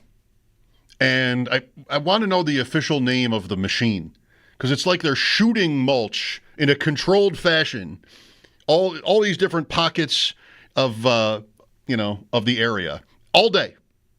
Every time I take the headphones off, step out, I hear this motor running. And they're just mulching away out there. Looks great. What kind of machine is that? It's like a truck with a flatbed, and I've got just endless amounts of mulch, it appears. I just spent all day. Pretty impressive. Cody Carpentier. Been a while, Cody, from Roster Watch, talking about the NFL draft, which we're doing every day, and I have no doubt that you are as well. Hi, Cody. My show, my favorite. Oh, buddy. What's going on, man? I appreciate you having me on. Thank you. Short notice. I just wanted to get some Cody going here with the draft now a little bit less than a month away. What do you think of this draft? Like a couple of sort of big picture points from you. Well, I think in total, the running back position, the defensive tackle position is very deep with some top-end talent. Running back a little bit more so than not. The interior offensive line group is a bit hit or miss. The center group leaves a lot to be desired, and maybe the most versatile offensive lineman, Gray Zabel from North Dakota State, who should play guard, might end up being the best center in the class. So it's deep in some spots and sparse in a few others, and maybe a little overrated at quarterback. But I think it's overall a B-plus draft. Okay, and what about wide receiver, Cody? Not so much our fixation in Buffalo as last year it was. I mean, Keon Coleman, first pick of the second round, and he was the 8th receiver taken, so the whole league had an obsession with that class of wide receivers. This year, including Travis Hunter or not, how do you see, like, round one? How many guys are that interesting? Well, I think the class overall, I really wish that Travis Hunter was labeled strictly a receiver because I'll be honest with you, from a grade perspective, I have him as a top 10 graded prospect as a receiver and a top 10 graded prospect as a cornerback, as two separate things. And I think that's what makes him so special. So seeing as though we probably aren't going to get the full Travis Hunter wide receiver experience like we will for, the guys like Luther Burden from Missouri and Tedero McMillan from Arizona and so on and so forth. That's unfortunate. I think overall the receiver class is solid. We're looking at between probably 12 and 14 guys going on the first 2 days. It's just a very solid group, and I think the best way I can say it is it's a consistent group. It's something that you know what you're getting.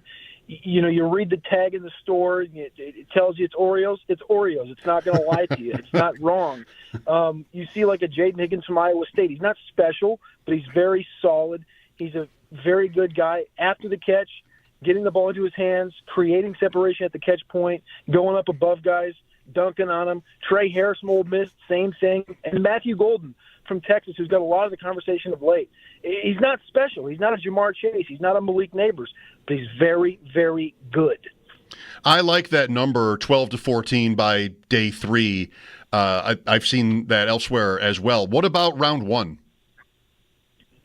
Round 1, I think you obviously counted Hunter there, but other than him, Matthew Golden and Tedero McMillan feel like they're kind of a ship passing in the night, where Golden is now the guy projected to go as high as 12 to the Dallas Cowboys. And of late, we've seen the Tedero McMillan from Arizona stock kind of fall down to the Ravens, the Lions, this kind of area. Tampa Bay has also been in there, before the Godwin stuff came about. But those two guys for sure. And then probably one of Emeka Egbuka from Ohio State and Luther Burden from Missouri. I really do think that there's potential for a third running back here and multiple defensive tackles that are maybe potentially overdrafted because of the strengths of those two positions, pushing potentially both Egbuka and Burden outside of round 1, but at least one of them. Okay. A 3 running back first round. Boy, just like old times. Genty, Hampton, how do you see it? Like, we've got a couple of teams here that seem really obvious, Cody, as teams that could or will take a running back.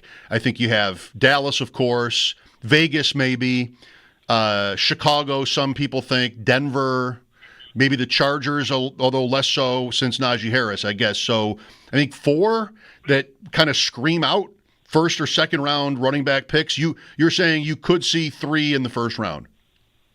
Yeah, I think the main ones that I kind of look at, I know a lot of people are bringing up the Chicago Bears, and it's definitely warranted, but that spot for me has always made sense in round 2, where you do have a DeAndre Swift there that's connected to Ben Johnson. I think that round 2 spot for like a Caleb Johnson from Iowa makes a lot of sense. But as far as the first round landing spots, I disagree with it. The Raiders seem to be going that direction. You look at the history of John Spytek in Tampa Bay, Pete Carroll coaching in Seattle. Both of these guys, long track records, has only been one skill position, quarterback, running back, receiver, tight end, that they've done in the first round. And that was, of course, Pete Carroll drafting, of course, the San Diego State great Rashad Penny, who's also a Mountain West running back. It looks like that's going to be where the Raiders are going with Ashton Genty. And then I circled the Denver Broncos and the Pittsburgh Steelers there at 20 and 21. Sean Payton's made a big point that he wants to go get this Joker-type player. That's not Evan Ingram, who he just signed from Jacksonville. I think it's Travion Henderson. I think that's the third running back that's in the conversation. And then between the Cowboys and the Pittsburgh Steelers and a couple of others late in the first round, I think you're looking at that Amari Hampton landing spot. So that's kind of where I come away with 3. I would bet the books are probably at 2 or 2.5.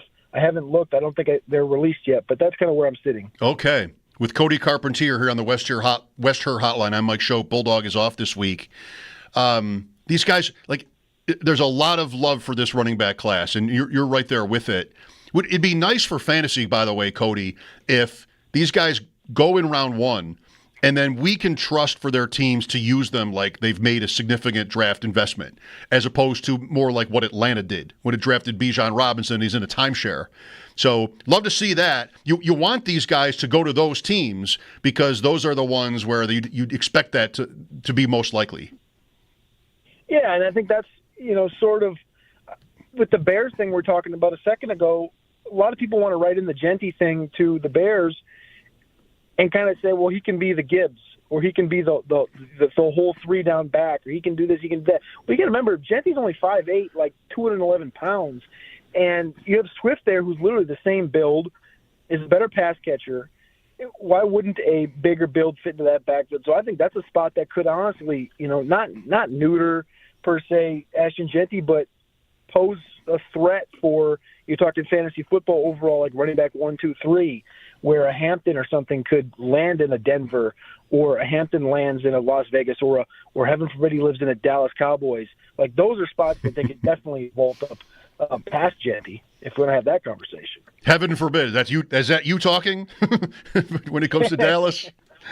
Yeah, the Dallas thing is so interesting.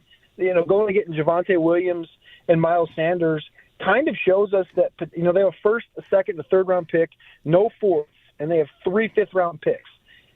To me, when you go out and you get a Javonte Williams and a Miles Sanders for pretty cheap, they got legs left. These aren't 28-year-old backs, right? This isn't Najee or Melvin Gordon or Zeke like they did last year. It kind of tells me that they're going to push this thing or maybe kick the can to like the 5th round, where that is truthfully where the density of this class is at, where you can get a Damian Martinez from Miami, or you can get a DJ Gibbs from Kansas State potentially in the 5th round, somebody with real juice that could come in there and compete for real reps with Dallas. And for fantasy football, like you said, it's a very annoying backfield. Mm-hmm. Cody, with respect to the Bills, so James Cook is coming off an 18-touchdown season, and that's not even including playoffs where he scored more. Incredible for a guy that wasn't getting goal line looks and only scored 2 rushing touchdowns the previous year. He is talking about a new contract, and that is yet to happen. So I guess there's some outcome where he's not around. I doubt it, though. Where would that leave them in terms of running backs? Like, is he somebody for you? Would they have also Ray Davis from last year and Ty Johnson, where they wouldn't need to draft somebody? I'm excited about the idea of them drafting one anyway, just with how much talent it sounds like there is, how many injuries you get, whether that's round 4 or round 5 like last year. I'd be excited if the Bills did that. Yeah, I think the James Cook contract, him wanting one makes sense. Unfortunately, Saquon just kind of, did a number on the market for the running back group this year, this offseason.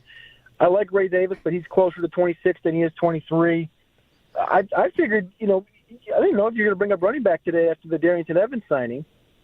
Yeah, well, I always seem to forget him. I forget Evans when it's running backs, and I forget Curtis Samuel when we're talking wide receivers. But it's right not to. You're right. No, but in reality, no, I really do think that running back is a direction that they'll probably take, probably in that 4th or 5th round. 3 5th-round picks, 2 4th-round picks.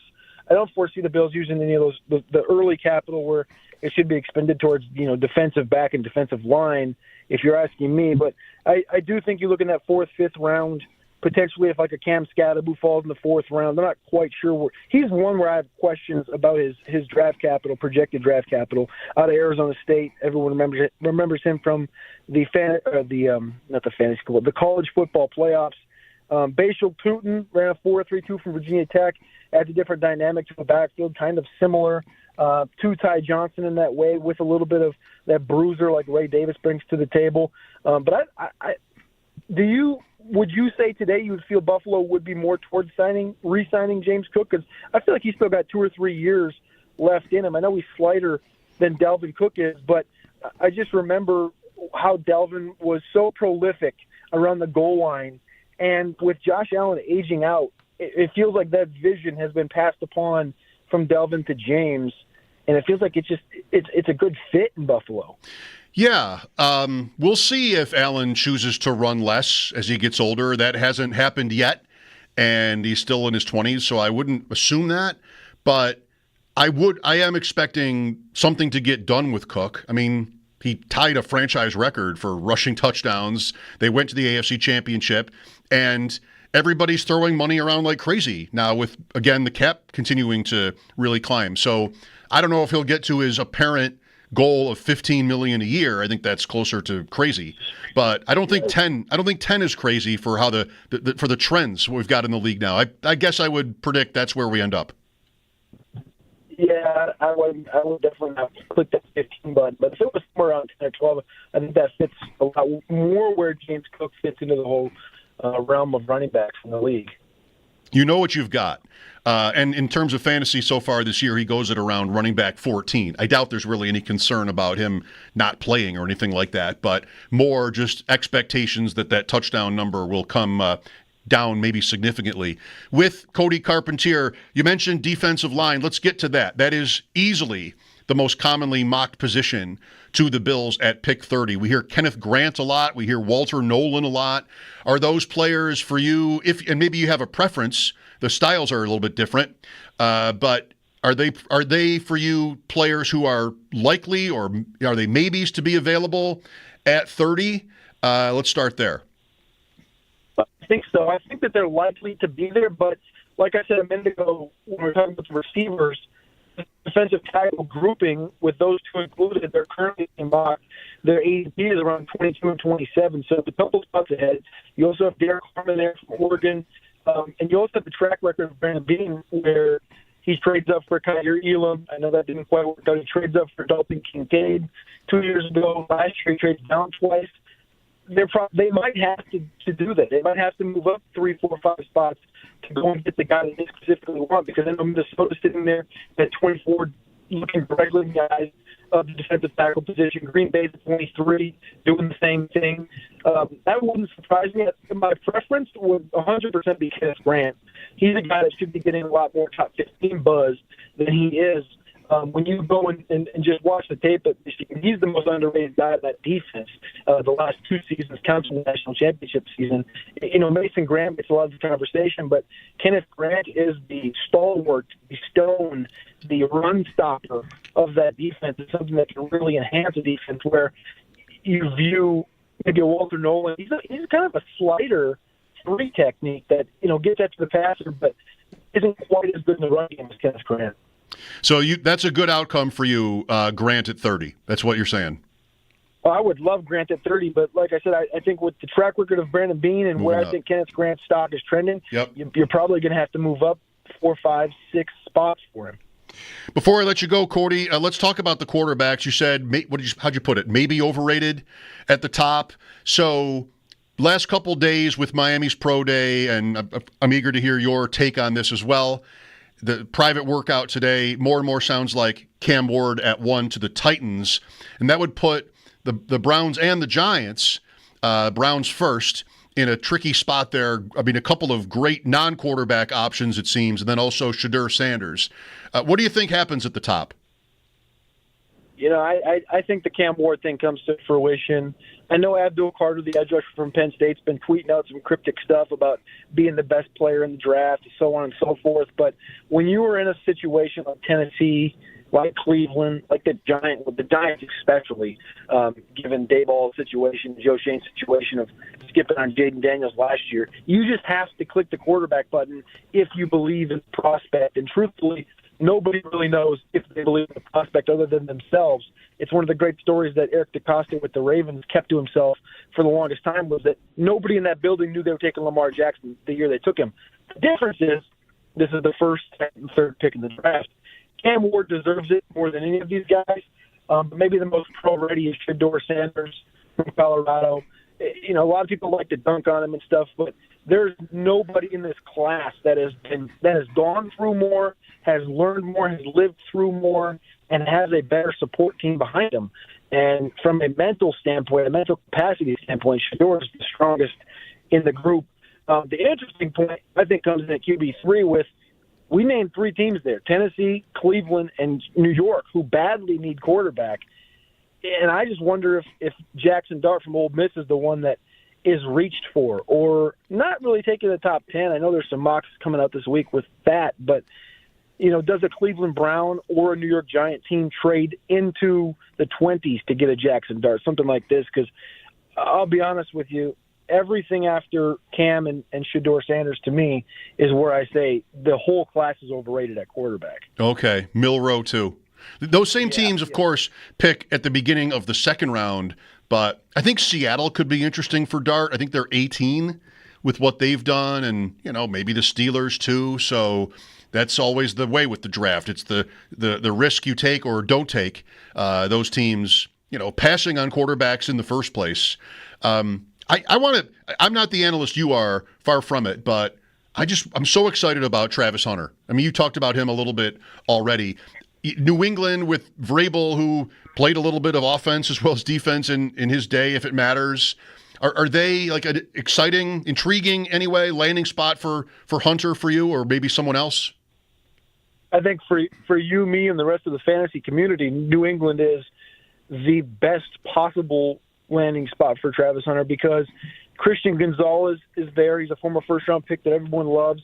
They just signed Carlton Davis to a 3-year deal. Carlton Davis is a good corner that was in Tampa, played at a Pro Bowl level, went to Detroit, didn't quite, and now he's getting another chance in New England. So Travis Hunter doesn't have to be forced out to play corner. He'll play it, but it's not something he'll have to do most when on offense he's going to be so far and away the best receiver on the team that we may get, there may be some value, especially in fantasy drafts with Travis Hunter because, like I said at the top, if you cut Travis Hunter up into two different prospects, a corner and a receiver, he's a top 10 graded prospect at both positions.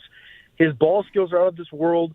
The way he moves, his athleticism, his catch radius, the way he attacks the football is something special. And New England is definitely the best possible landing spot for all parties involved. Very good. Cody, thanks for your time today. Hope we can talk one more time maybe before the draft in a month. Most definitely. I always appreciate it, Mike. Thank you. Cody Carpentier, Roster Watch, joining us here on the West Her Hotline.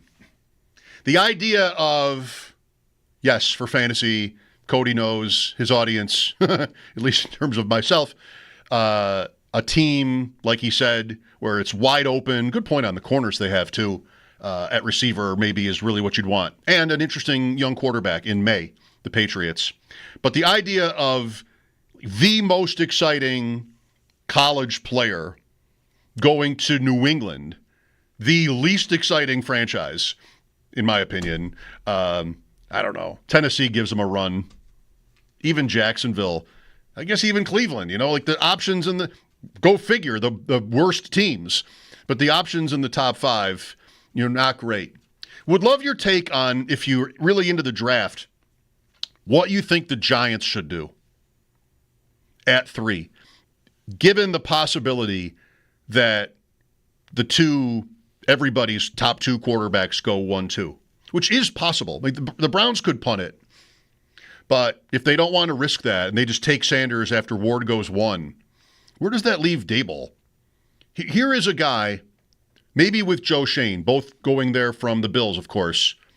Here's a guy that everybody seems to think has to win, which puts them at a disadvantage. You don't really want that. The Browns don't have that.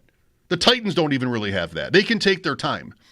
I mean, the coaches, the organization is in a different place. The Giants feel like there's this pressure this year to win. So that can change the calculus of what you're doing in the draft and in free agency. And right now the Giants are at Jameis Winston. He can be fun. But of all quarterbacks in the sport, almost ever, where a coach needs to win games, as loath as everybody is to turnovers, that guy, Rodgers even would have, I'm not sure that's even in the window anymore, but at least he's not going to throw picks, right? If you need to win 10 games to save your job or something, and your quarterback is Aaron Rodgers, all right, well, how much better can they expect to do? Winston, more upside, but man, that will be a lot to deal with if, he plays, I don't know, he's probably not going to play the whole season. What do they do, though? I mean, if they can't get to the top 2, is it one of these quarterbacks that Cody tends to think is overrated, that most people, I guess, who cover it think are really not necessarily worthy of first-round status? Anybody but Dart and I guess a little bit Milroe. Nobody's being talked about in that context at all. So they could be in a jam. 803-0550 for your calls. You want to talk about the Bills options, Been through a lot of different things today, a little bit of Sabres, a little bit of baseball. Love to hear from you and talk about some of this stuff with me today. Bulldog is off. Pre-game for Sabres and Senators coming up at 6. This is Mike Schopp on WGR. We know you can't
Sabres pregame coming up in just about a half hour at 6 o'clock as Buffalo will host Ottawa and former Sabre Dylan Cousins. For more on Cousins' return to Buffalo, Paul Hamilton has a piece up at our website, WGR550.com. Again, pregame coming up at 6 for a 7 p.m. puck drop. Josh Norris, we know, is not playing tonight. He is day-to-day with an injury that has been bothering him much of this year, while fellow forward Yuri Kulik has a chance to play tonight, according to head coach Lindy Ruff, after he skated this morning. We'll know more as we get closer to game time. And the Sabres, they also announced that they have recalled forward Josh Dunn from Rochester. Dunn has 26 points in 58 games played this year for Rochester.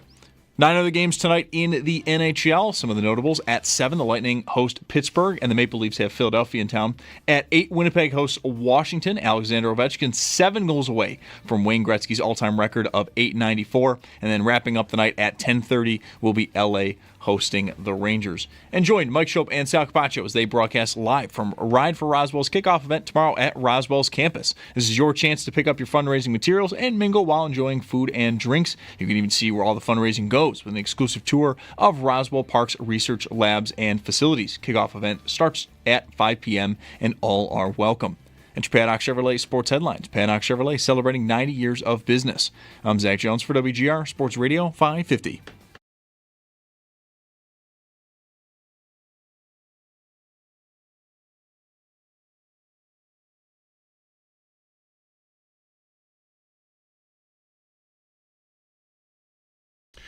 Right now, we're looking for our fifth caller at 716-221-4WGR. That's 4947. Caller 5 wins a pair of tickets to see Disturbed with Daughtry and Nothing More. KeyBank Center, a week from Friday, April 4th at KeyBank Center, courtesy of Live Nation. Where is this show? Get your tickets while you still can at Ticketmaster.com. Missed this earlier. A couple hours ago, Mark Maskey, Washington Post, tweets, the NFL Competition Committee, barring a last-minute switch, is likely to propose moving the spot of the touchback on kickoffs from the 30 to the 35. The league and committee have discussed that modification to attempt to further boost the rate of returns. Rate of returns. Okay. I guess they're serious about it. You know, they did make a major change to the look of kickoffs last year, and I guess they didn't get enough of what they wanted, more returns. So they're going to make it 5 yards more penal, moving the touchback. They're not moving the kickoff line. They're moving where the ball will go if it's a touchback from the 30 to the 35 after it had been the 25. More points. More emphasis on returners, even more than last year. We had a little bit of progress in that area, not a ton.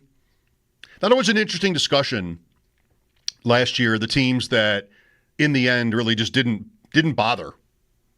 Fine, you can have the 30, but we're not risking a kickoff return.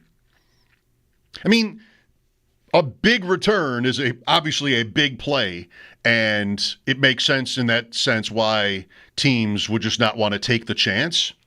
Other things can happen on a kickoff return, though, that are good for the kicking team. Turnovers, penalties, right? That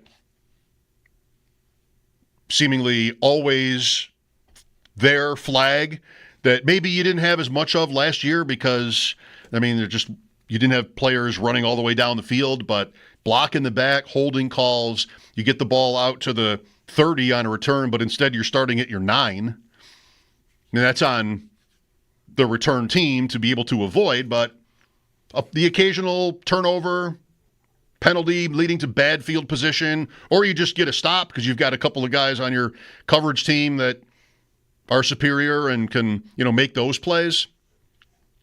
It's, anything that brings in more strategy, I would probably expect to like. And this is going to do that. Now that we'll be more used to what the kickoffs look like, which that was an adjustment. But moving from the 30 to the 35 is this expectation. 803-0550 for your calls. We've got the Sabres and Senators tonight. Pregame coming up at 6. They're going to do a roundtable down at the arena with Brian Koziol, Pat Malacaro, and Paul. talking about the season overall. I just want to tell you, because, here we are late in the hockey season, and we don't need to go over like the Sabres' position in the standings or early, all of that. It's kind of too depressing. All of it, and Bulldog and I have had these conversations, all of it has made it really hard for me to just plug into it all. What to do about the roster, Lindy, Adams, just the whole thing. And even bringing this up, I think is, I don't know whether it's risky or not, but it's just so sad, right? That they've managed another year where you're getting into that final dozen or so games and they're almost dead. I mean, they're all but dead in the standings. And, right, no other team in the conference so much is just so far back, so little time left. I mean, you've got 62 points. Philadelphia was 65. It's last, it's really just it. It's last. And I don't know, I feel like in terms of how I feel as a fan and also, keeping your interest, giving something that you might find interesting to listen to. With this organization, it's just become, my instincts are just always pushing me away from it. That, okay, Dylan Cousins, that was a big move. And, I don't blame the Sabres for doing it. Hopefully they didn't get a player back that has, kind of serious injury status that will take that away from us in Norris. But it's premature to think that way. I'm not assuming that either. I just know that, that's part of his story, and it's been that since the trade. It's just, what can they do about it? What do we want them to do about it? What I want them to do differently is spend. That's really what I want from the Sabres. I want to feel like ownership is, into this. And it's one thing to be told, as we are, that Terry Pegula is interested in the roster and active in conversations and all these kinds of things that, I don't know, that doesn't have to be a good thing. But I would, perfect world for me as a fan of a team, I want my owner invested like that. And, hopefully we'd all draw the line differently. Where the line is between I own the team, so sort of where my boundaries are in terms of decision making. I know ultimately anything can be up to me, but I wouldn't want all of it to be up to me if it were actually me in that role. I'd want to, employ people who are more qualified. So that's kind of it. And you want, I would anyway, some people would say different. You want ownership. I would want ownership to be engaged, but as opposed to just completely distant, but also sort of know what, I don't need to weigh in on, that kind of thing. But then also provide the maximum amount of support financially to the operation. And, we've had for most of our lives with the Sabres these questions about, how much money do they lose and what they can't do. It's almost always been about what they can't do. And I feel like with Pegula, with due respect, that was supposed to have changed. It's a long time ago now. But the idea was that it was no longer going to be about what they would not do financially. And now I think it so clearly is. And so, I'm waiting for them to luck into a good season, a good group that can happen when you don't spend to the max. We've had lots of those in sports. You kind of want to fall into that. It's possible, but it's just that much harder for me to buy, no pun intended, to buy into when they have self-imposed these kind of limits. And that has the effect, the important effect of players and your reputation around the league and the whole thing about who wants to play for you and who doesn't. So there's my contribution. I'm not on the round table tonight, but I think that is such a dead end. If they're closer, then you sort of live in the season and you talk about the line combinations and you talk about who's in goal and who's playing whom tonight in the standings, and you have all of that, but we're kind of like in a realistic way deprived of that. You could still, I'm not saying you shouldn't care about it, but it's hard for me to do the day-to-day thing with them when the season's kind of over. So what I want to do is move to the bigger picture and just find that to be like, okay, sure, maybe. It's kind of the best I can do with it. And that's how it was. Really was like not, for as much as money was always a topic with the Sabres, like in the Dom years and then Regier from that on into the, right to 06, 07, where we weren't so worried about the team is sold then. We're not so worried about what they're not spending. Then we are again when Briere and Drury leave. For as much as money has been a part of their, like, identity as an organization, here we're at a point where, I don't know, they just can't seem to be able to escape from it. And by other means, with those self-imposed limits, find a way just to even compete for a playoff spot most of these years, which is really astounding and depressing. But, hey, I'm not telling you how to feel. Going to the hockey games and going down there is fun. Tonight's another night to do that. Dylan Cousins back. Ottawa's having a good season. Play spoiler, all the rest. And you're not officially out, even though it's so remote of a possibility. 803-0550 to comment. Pre-game for Sabres Senators in 20 minutes. This is Mike Schopp on WGR. More of Schopp in the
I'll just say it once myself. Tomorrow, 3 o'clock, I'll be at Roswell Park. The kickoff for the Ride for Roswell tomorrow. If you're participating, come and get your stuff. There'll be a social scene there. I'll be on with Sal throughout the day tomorrow, and Chris Trapasso, who, if that wasn't enough, Chris Trapasso is on our show every Wednesday to talk about the upcoming NFL draft. Will join us on site tomorrow afternoon at 4. So maybe we'll see each other. And, there's the Twitch and the YouTube, probably, and, the whole radio aspect of things, the app. How can you miss us? Dan is with us now. Hi, Dan. Hey, Mike. How are you? Fine, thanks. So I kind of wanted to piggyback on what you were saying about the Sabres and what we're looking for as far as, the future here. Yeah. First of all, I'd like to see, our owner take accountability and actually act like we're in the league. I'd like to be able to think that we're playing by the same rules as all these other teams out there. And our owner really, outside of that first couple of years, and I realize he's not the best speaker in the world, but outside of those first couple of years, we really haven't heard a whole lot from him. Even going back to the LaFontaine stuff and all that stuff that was going on back in the day. So a little accountability and make me feel like he cares as much as I do is right. The first part of this. Bottom line. The second part of this is I really think this team needs a star player. I love Tage Thompson. I love Peterka. But I don't think they're star players that other teams and other players in this league, respect enough that, they're fearful of us on the power play. That's our biggest thing. We're not bad 5-on-5, but we got a lot of grinders out there on the power play. And I just think they need a little more creativity, especially on that power play, because they're all over us on the power play. They know that we're going to panic with the puck and throw it somewhere else. So that's kind of all I have to say. I'll hang up and listen. I appreciate you taking my phone call. You're welcome. Thank you, Dan. The power play has been abysmal for 2 years, and even a coaching change didn't fix that. A lot of the same players, but really almost is mind-boggling how they haven't been able to figure out a way to get to even like the middle of the league. I mean, Dahlin is a star, and Thompson is kind of almost a star, right? He's borderline, maybe. I don't know. Like, the idea of doing that this offseason somehow, if they're not going to, spend up, then that's tough. I mean, how do you get those guys only by really drafting them or a lucky trade? Or, he's somebody else's problem. You maybe have that happen. But what I'm worried about, maybe we'll get to the offseason and this won't be maddening or anything, but what I'm worried about is just the re-signing the guys that they did, perhaps partly because or largely because of the challenges they even admit having faced in free agency and attracting talent. Again, I've said this a few times, it constricts what they'll be able to do to the roster. Like, you've got most of your team already under contract. They had 4, I believe, and signed 3 of their pending unrestricted free agents, Zucker, Greenway, Bryson. And they have Reimer. And that's it. And, he had a nice game on Sunday. I could take him or leave him. He's the backup goalie. Levi's going to get up here at some point. So I'm not even sure that's relevant that you have him. And then it's nobody. So I guess it's good in a way that you don't have to worry about losing guys for nothing. But, man, I mean, it would be so hard for the Sabres to operate in a way where they could actually sort of smartly add pieces to their roster that, without it being like the worst thing ever for these players to have to play for the Sabres. It's just like they've almost sort of, it's stronger than I want, but surrendered here. And, Zucker, fine. McLeod has done well. Like the ads have been pretty good, I would say mostly. They've just sort of limited how much more they'll be able to do this offseason by, basically mostly running back a team that's last in the East. So that in itself will make it hard to get enthusiasm up. Here's Dan saying add a star player. That would help, but not easily done. And really, mostly over these years, the Sabres' problem has been in the sort of the down the line in their lineup more than up top. And they've had plenty of stars here and have just gotten nowhere. It's baffling. I want to see the same thing from Pegula. You know, the bottom line, the caller said it great. I know I know what this is to say, but you want to feel like he cares as much as you, right? If he could show his face and this is just sort of be real about what 14 years without the playoffs, by far an NHL record, actually what that feels like. And do we need to hear him say it? There are times when I kind of want the same thing Dan does, just let me in. The Senators are in town with Dylan Cousins. They're having a pretty good year, likely a playoff team. Big game for them. Ottawa at Buffalo. Brian Koziel, Pat Malacaro, Paul Hamilton take over, and we'll host the entire pregame show tonight, have a discussion, probably some of the things we've been talking about here for the last 15, 20 minutes. We will find out together. I'll be at Roswell Park tomorrow, as I mentioned, with Sal starting at 3. Talk to you then. Enjoy the game tonight. This is Mike Schopp on WGR.